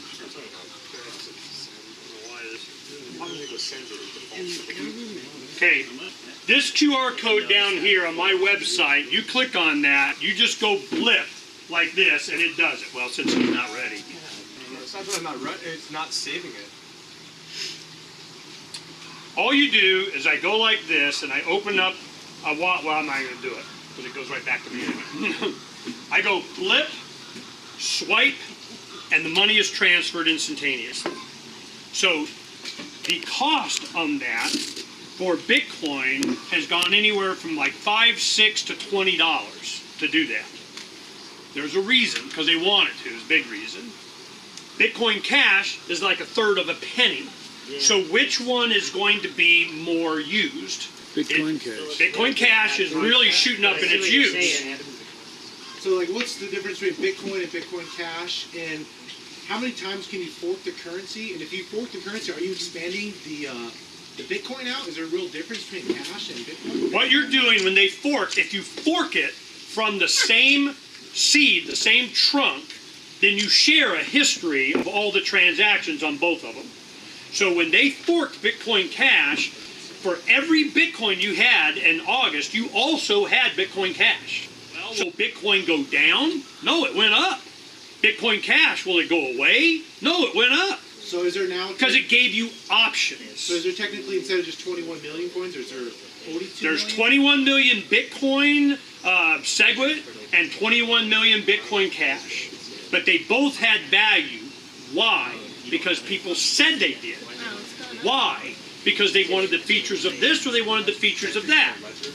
Why? Because they want them. So this Bitcoin Cash changed the algorithm to make it cheaper to do the transactions the way it was supposed to be and the promise was. But that promise, the miners did not want to go that way because they're making shitloads of money on the transactions. So the people got left behind. They go, screw you, we will go over here. Bitcoin Cash would not have worked had the people not moved with it.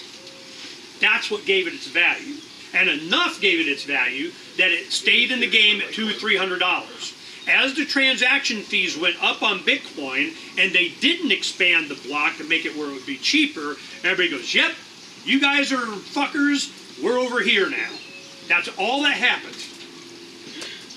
Ernie, let's say I want to buy a Bitcoin. I'm going to lay out 11,000 Federal Reserve notes, and wherever I go to, who do I go to, number one, and what do I get? Do I get a coin, or do I just get numbers on a computer, or what the hell do I get? You go like this, you go to Doug, and he's going to walk you through that very process right now.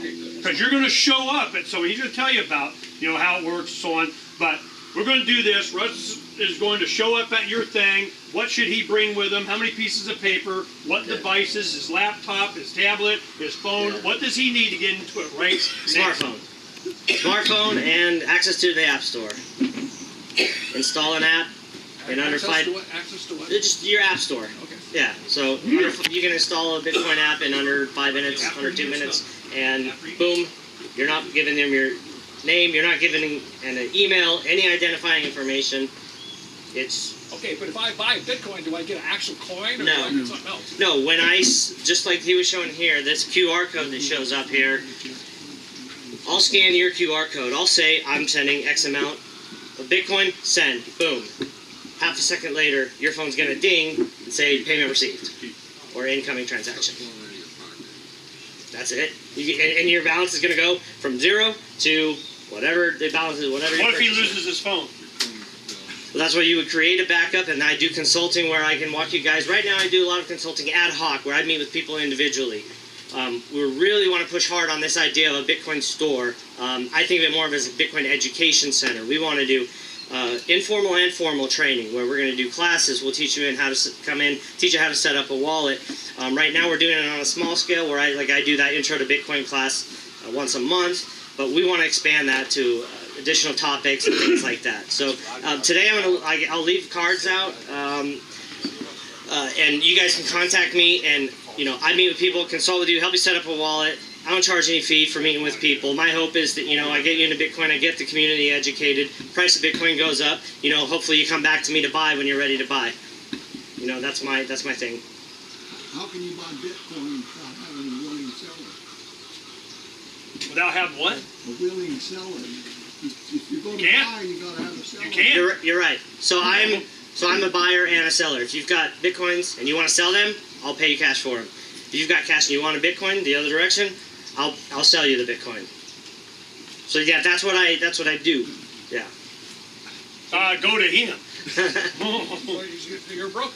Yes. Well, I sell my own coins. A broker would be a matchmaker that matches up a buyer and a seller. I'm not a broker. I'm a liquidity. I am the maker. The maker. Yeah, the seller. You're the maker. Oh, I'm the banker. So, do you have a wallet, Yes. or do you recommend That's why he's here. a wallet? Or? Yeah, I do. I really like the Mycelium wallet. Now for wallets, my talk next Wednesday covers all about wallets and the pros and cons of every type of wallet. I put them into 4 categories, from least secure to most secure, and I go over them line by line. Here's the pros and cons of each. So you get into the more secure, you're talking about the hardware wallets and the paper wallets. It's classic crust pizza? Yes. And what's the time? 7 p.m. 7 p.m. Okay. Because I had a Coinbase wallet and it got shut down because I was donating Yeah. to someone that didn't like I was donating to. Well, so can that happen with all the wallets? Or No. just Coinbase is you're entrusting another person with your private keys. So Coinbase offers you a service, and they say, here, we'll provide your money to you when you need it. Hopefully, we won't run off or we won't get hacked. So you're taking.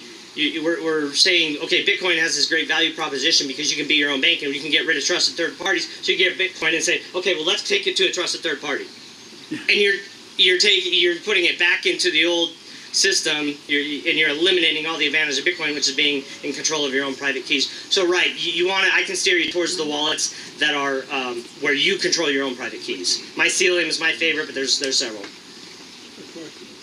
What's your transaction fee? How much you get? So I decided for Ernie's group here, I'm going to do 2% below what my typical transaction fee is. The typical transaction fee is 10% of the transaction up to 2,000, between 2 and 5,000 at 9, and then 5 to 10 at 8, and then 7 above 10,000. So deduct 2 off of each of those. So under 2,000, 8% for you guys. So so can you explain to us a little bit of a way? Because I heard there's a way you can store the Bitcoin just on, like Ernie was saying, like on a piece of paper, not on a wallet or anything. Yeah. There's a way you can just print the code out on a piece of paper and just hide that piece of paper somewhere. Yeah. How does that work? So that's pretty much the most secure way to hold your Bitcoin. Okay, so the generation of a Bitcoin wallet and a Bitcoin address does not require the internet. It uses cryptography. So all you need to do is basically run that cryptographic process once, and it generates a private key and a public key, and that's the keys to the kingdom. Your private key, that gives you your ability to redeem your Bitcoins at any time. So you keep that private key on a piece of paper, and you're good to go. And so that cryptographic process you have to run does not require the internet, so you can be done offline. Okay, you see this right here? To create the randomness, the entropy in the system, I just keep. You see this number right there? It says 70%. I'm going like this until I get all kinds of bing.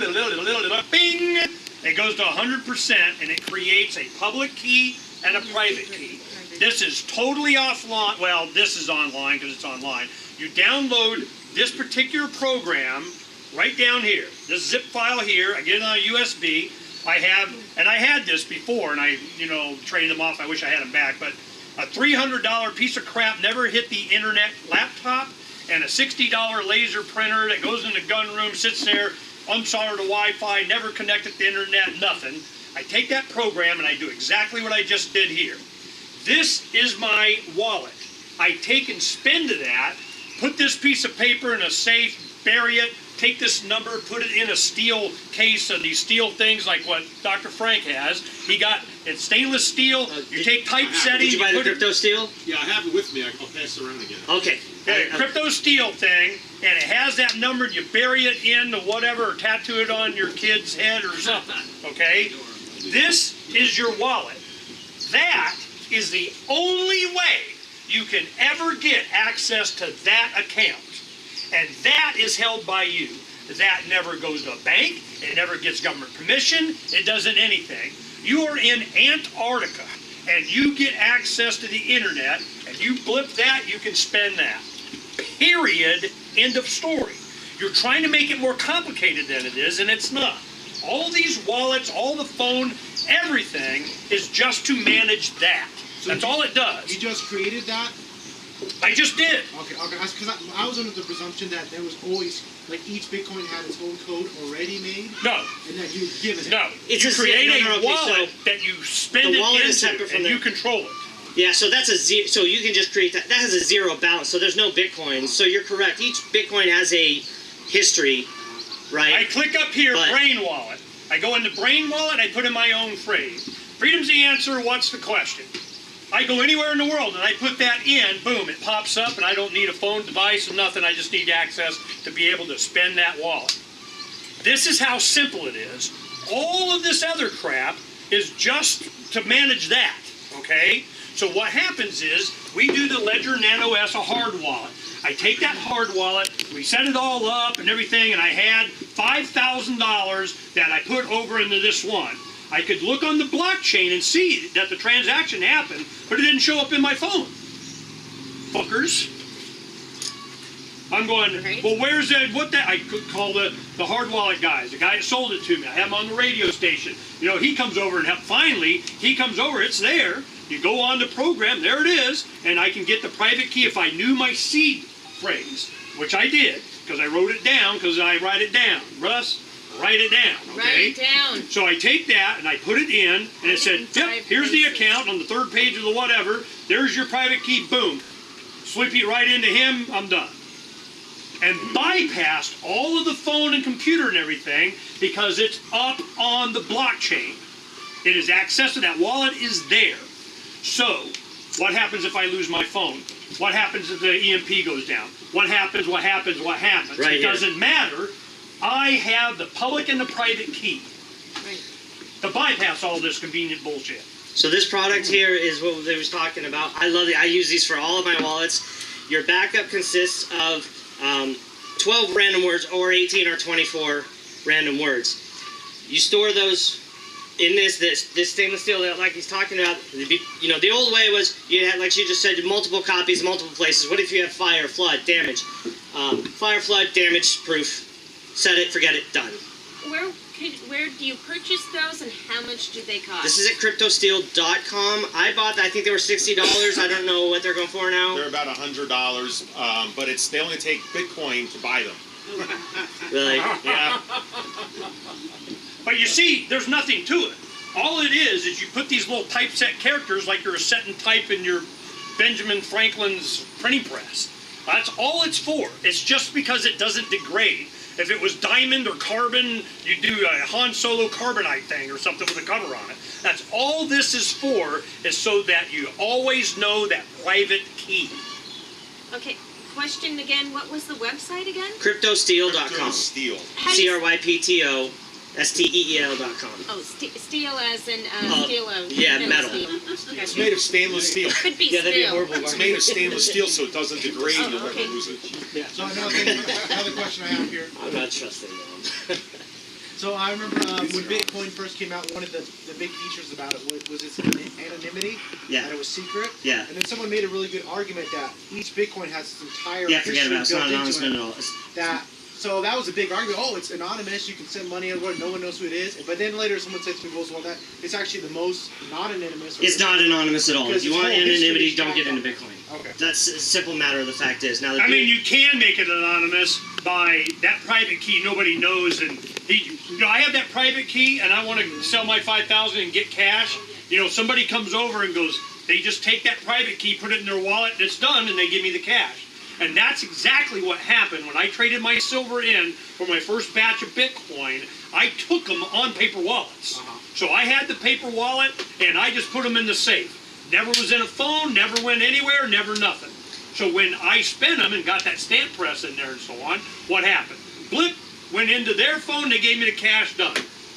Nobody ever knew. But there's literally a company called Chainalysis right now that the government is contracting and co-opting with. That they've built software that is specifically designed to forensically backtrack and figure out where, because there's no inherently an ID connected to your wallet. But if they can tie you to one transaction, boom, you're done forensically. They can look at chain analysis, blockchain history, and just They can put the pieces of the puzzle together. Find back That's to why your these phone that's that did it. yeah. That's why I say these other coins. DarkDataServices.com. These other coins that are coming out. This is the beauty of the cryptocurrency space is choice, right? We have choice, and so there's different tools for every purpose, right? So I'm not concerned so much about anonymity if I'm buying stuff off of Amazon with Bitcoin or Overstock accepts Bitcoin currently.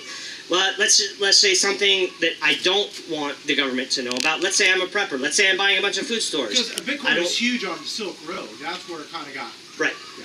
Right. So they implemented additional attempts to make it.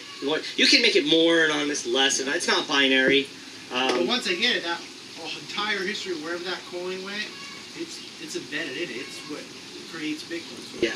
So there's projects, Zcash, Monero, that are other coins right now that their whole feature set, what they're trying to target is this anonymity.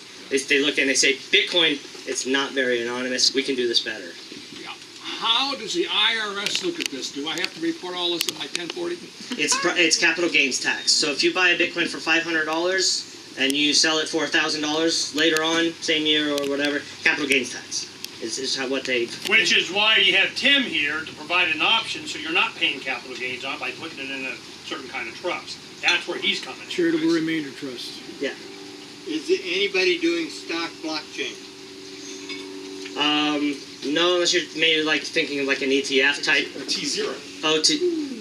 You mean like an ETF? Yeah, because when you can buy and sell a stock blockchain, you destroy the entire investment banking industry. Well, that's what Patrick Byrne is doing, right? The IPO is on. And that will end the cabal. That is the silver bullet to kill the fucking cabal. Yeah. Well, December 18th, that's coming out. That's what T0 is 2 all weeks. about. T20? T0. T0.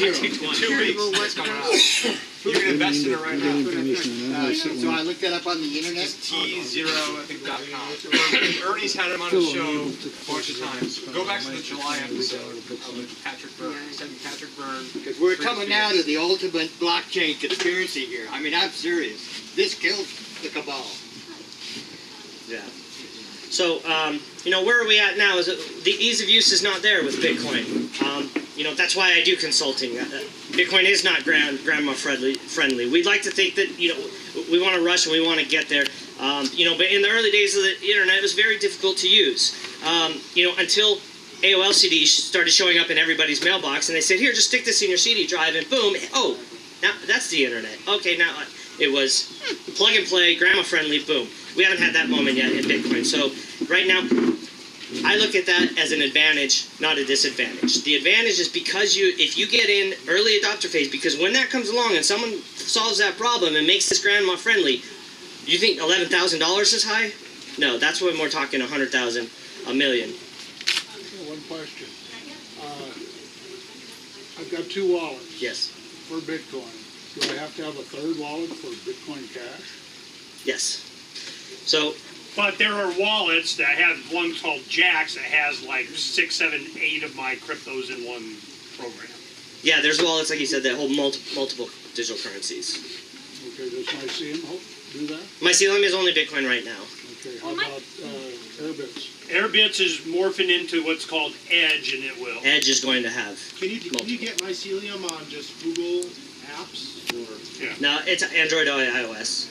So you have to go to the website and download it? I've got it on Apple. I have it Right. iOS and Android. Oh, okay. He was acting about like for PC or desktop. Yeah, I have an Android smartphone, so I can't download it now. Oh yeah, you can.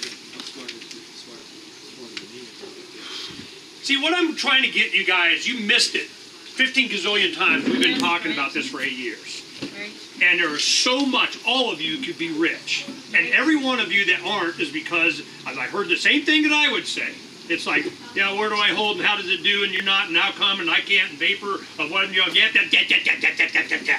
Without understanding, you're invested in a system that's all way more funny money. That's just whatever the hell they say, and you're invested in that. And I'm going, what the hell are you guys thinking? This is a philosophical battle that has a technological weapons, and they're going to use it against us. And you're not even going to, yes, I'm in Bitcoin. Bitcoin's good. I heard them say Bitcoin. And now you know it's all great and wonderful because it's GovCoin. Okay? You need to understand this to know which one to represent your philosophy, or at least a use case. So is it Bitcoin? Yeah, you probably get some Bitcoin, you'd be okay, but there are others. And you understand this, and I'm going, if you put $1,000 in, back when we started going at this, and if I kept all the ones I did, you know, and I had more money and I could just set it over there, I'd be freaking filthy stinking rich. And so would you. But we're still at the beginning. And the reason that they are looking for $10,000 Bitcoin is because, one, they're even pricing it in dollars. What a freaking waste of time. I price mine in ounces of silver. When I got my first Bitcoin, it was 16 ounces of silver for 1 Bitcoin. Now it's like a shitload, okay? It's like 1,000 ounces. It's some ridiculous amount. Okay, Ernie, how much money should I invest right now? What No more than you can afford to lose. Gotcha. See, I go like this. T0 has new technology that's coming in the stock market. They are doing an initial coin offering, and they have, well, to invest in this, you got to be a seasoned, allowed to investor, or whatever the hell it is. And you need to make $250,000 or $200,000 a year, or you invest in assets you have, a permission slip from the government to be able to risk your money on whatever. And I go, well, I got $10,000 that I'll sell silver or whatever to buy into this because I know it's going to go up to freaking stupid. I want to do it. No, you're not allowed. Fuck you. Okay? Who's saying I'm not allowed? The government. So you're saying, how much am I allowed to spend? I don't know, whatever the hell you want. Whatever you want to lose. I mean, you know. What is the suggestion? Like Well, $1,000 a while ago? Financial planner? Financial plan. There you go. I'm thinking about rolling my Financial Roth planner. IRA over to you. There he is. So early next year, Not you know, probably we'll get 20. There's 40,000 in it, maybe. But what I'm trying to advise people on is not necessarily throw everything into this, because there's going to be different stages of this. I mean, if you're 30 years old, you're going to have a different track than if you're 65 years old. So what I'm, especially if you're over 50, over 60, what I want to do is from the traditional side of things, how do we hit your basically retirement goals? So it's like, hey, I want to live off $50,000 a year. I've got $24,000 coming from Social Security, $12,000 coming in from this pension. How do we get that other amount as safely as possible, taking on the least amount of risk? And then we find out, hey, you've got another $30,000 left over once we've already covered you on the traditional side. Well, then now we can go into crypto. And then again, other people are going to have philosophical differences where they don't want to get into the stock market at all or into the gold market, just crypto, and that's a whole different story. But for the average person, is really trying to figure out what your goals are, and then I will then reverse engineer how you take on the least amount of risk to hit your goals, and then use the other money that you can then afford to lose to then speculate on this, because it is speculation. It's not guaranteed to go to $1 million.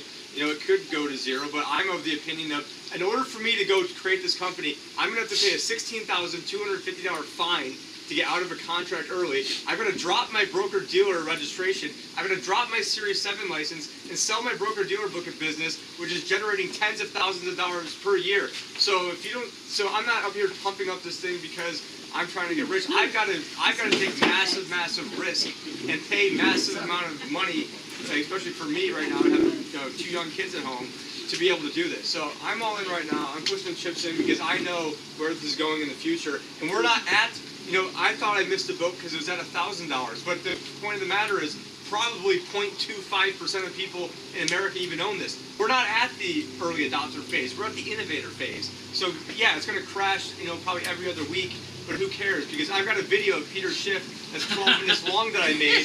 I haven't released it yet, but it's Peter Schiff saying, see, I'm right, it crashed to 70. See, I'm right, it crashed to 150. See, I'm right, it crashed to 200. It crashed to 500. It crashed to 1,000. It crashed to 5,000. It crashed to 7,000. It just crashed to 9,000. Can you believe it? It crashed to 9,000. But every time, it gets all the weak hands out, and there's people that are probably going to get into this. There's people that are going to get into scam coins. There's people probably get into Bitcoin Ponzi schemes that are out there because they want to make a whole bunch of money. Another thing people don't realize is scams. Another thing people don't realize is they're like, well, Ethereum's only $470 and Bitcoin's 11,000, but Ethereum is better. How come Ethereum's not 11,000? What they don't realize is that there's 95 million ethers out there, and there's 16 million. So it's taken into account the supply, but a lot of people just realize, oh, well, Ripple only costs 25 cents. if that goes to 1 million, but what they don't realize, there's like 38 billion Ripple. So there's a lot of pitfalls where I think a lot of people are going to probably lose a lot of money on crypto, but then that's why we have somebody like me who's going to be the stronger hand in this, and then talk you off the cliff of doing something really stupid, but then also on the traditional side of things, making sure you're covered as best as possible. I don't know if you're not diversified into crypto, you're missing something, even if it's a little bit. Even a little bit a few years ago. Look at Gary's wallet. I'm thinking your 3 to 5% in crypto could be 90% in. I mean, assuming you don't rebalance and stuff like that. Thank you, Ernie. Yeah. Yeah. Great present you gave me. Yeah, as of right now, the value of the Bitcoin is valued via the Federal Reserve notes or the dollar. Okay, with the only here, there's a price of yen. It's traded globally, but it's the dollar. It's priced in fiat because it's the world reserve currency. Now, this week. Well, hold on. Let me finish the question.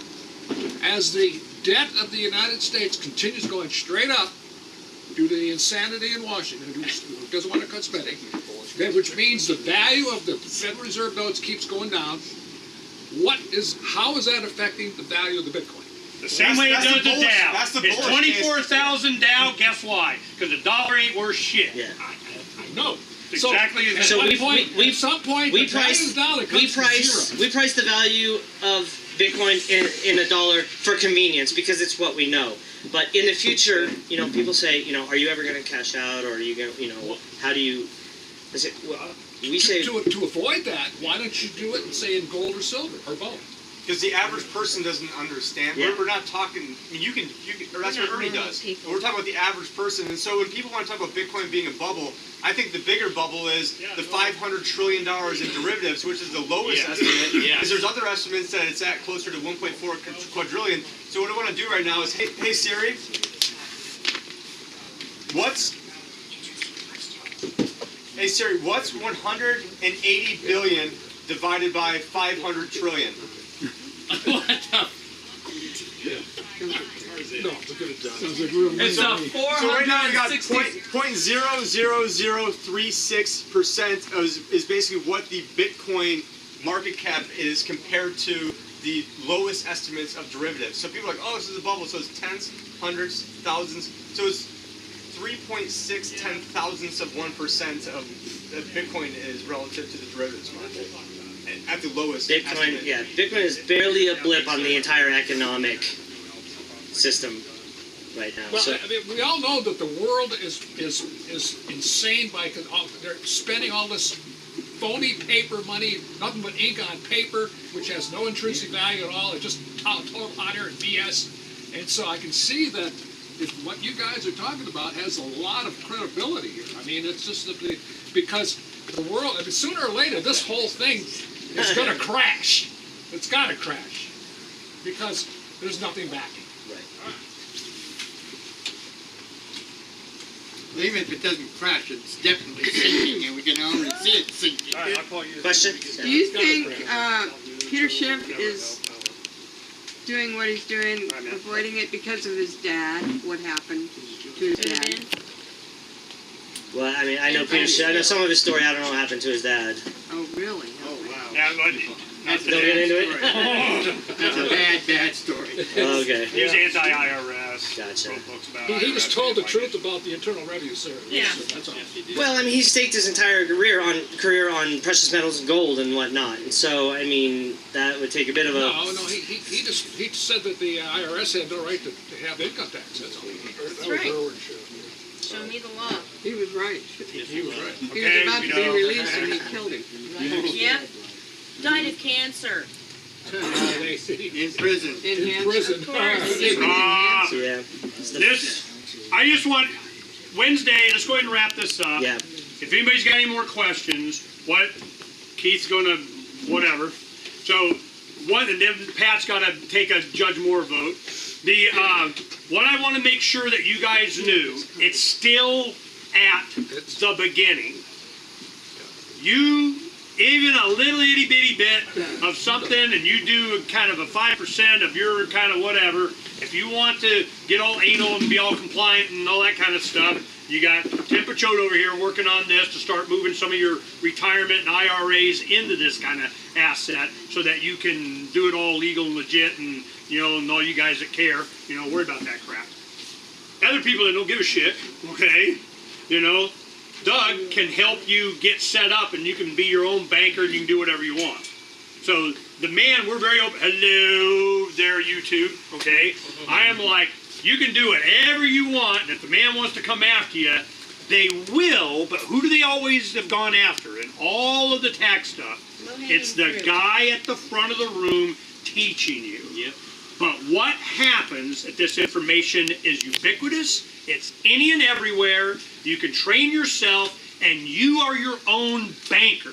But you have to understand it enough to know what happens when I can't get access to my account that I know and I see on the chain and it's there and it's not freaking in my wallet. What the hell? Well, you bypass all of that and go straight to the chain and I could access my funds. I don't use that hardware wallet anymore, but we can do it. If you guys understand or know who to, because what's Captain Mark's secret power? He knows a guy or gal. That's his secret power. Just know somebody that can help you with this. If you are really concerned about the future, if you're about my age, you're 40, 50, and you don't have a gazillion dollars sitting there, it's like in Forrest Gump. Well, they bought me some, stock in some fruit company, and it was Apple, and he goes, and now they tell me I don't have to worry about money no more? The one less thing, Well, you need one less thing to worry about. So it's important that you do consult with myself, someone who knows to get you onboarded and understanding, but mainly backup. Have your backup. Understand how your backup works. I just helped a guy that we had on 4 separate occasions. We spent a couple hours every time we met trying to recover. He had 4 Bitcoins that when we first started trying to, he had lost the backup, or at least he had portions of it. We weren't sure.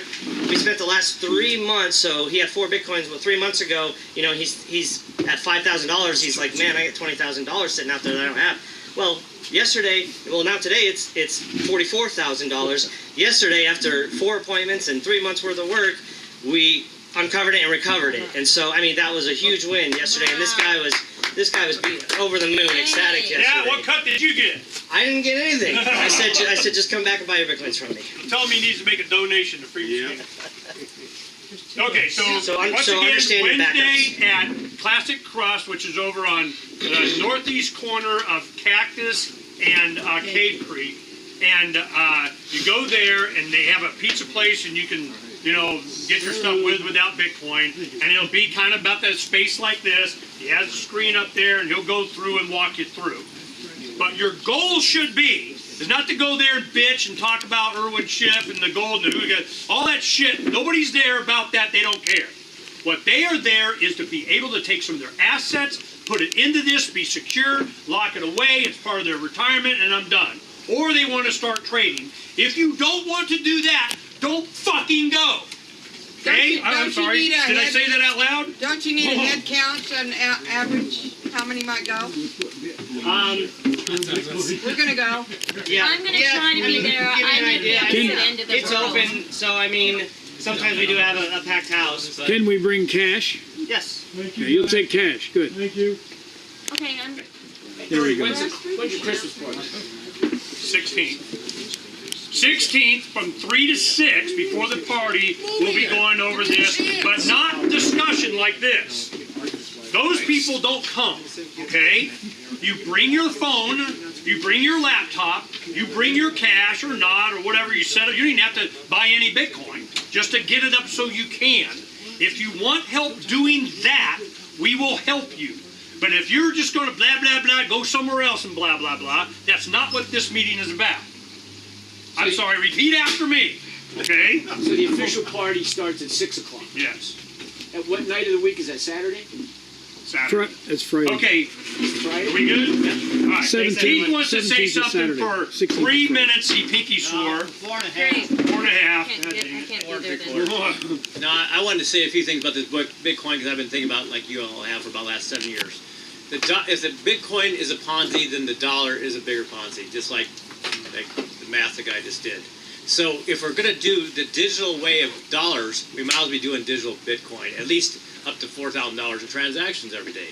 Because instead of Visa getting 3%, someone's getting 1 or 2 or 3%. Now, I think because it's still air money, we should always think in terms of 1 ounce silver and 1 ounce gold. And quit thinking in the terms of dollar. Because this is what's screwing up our minds.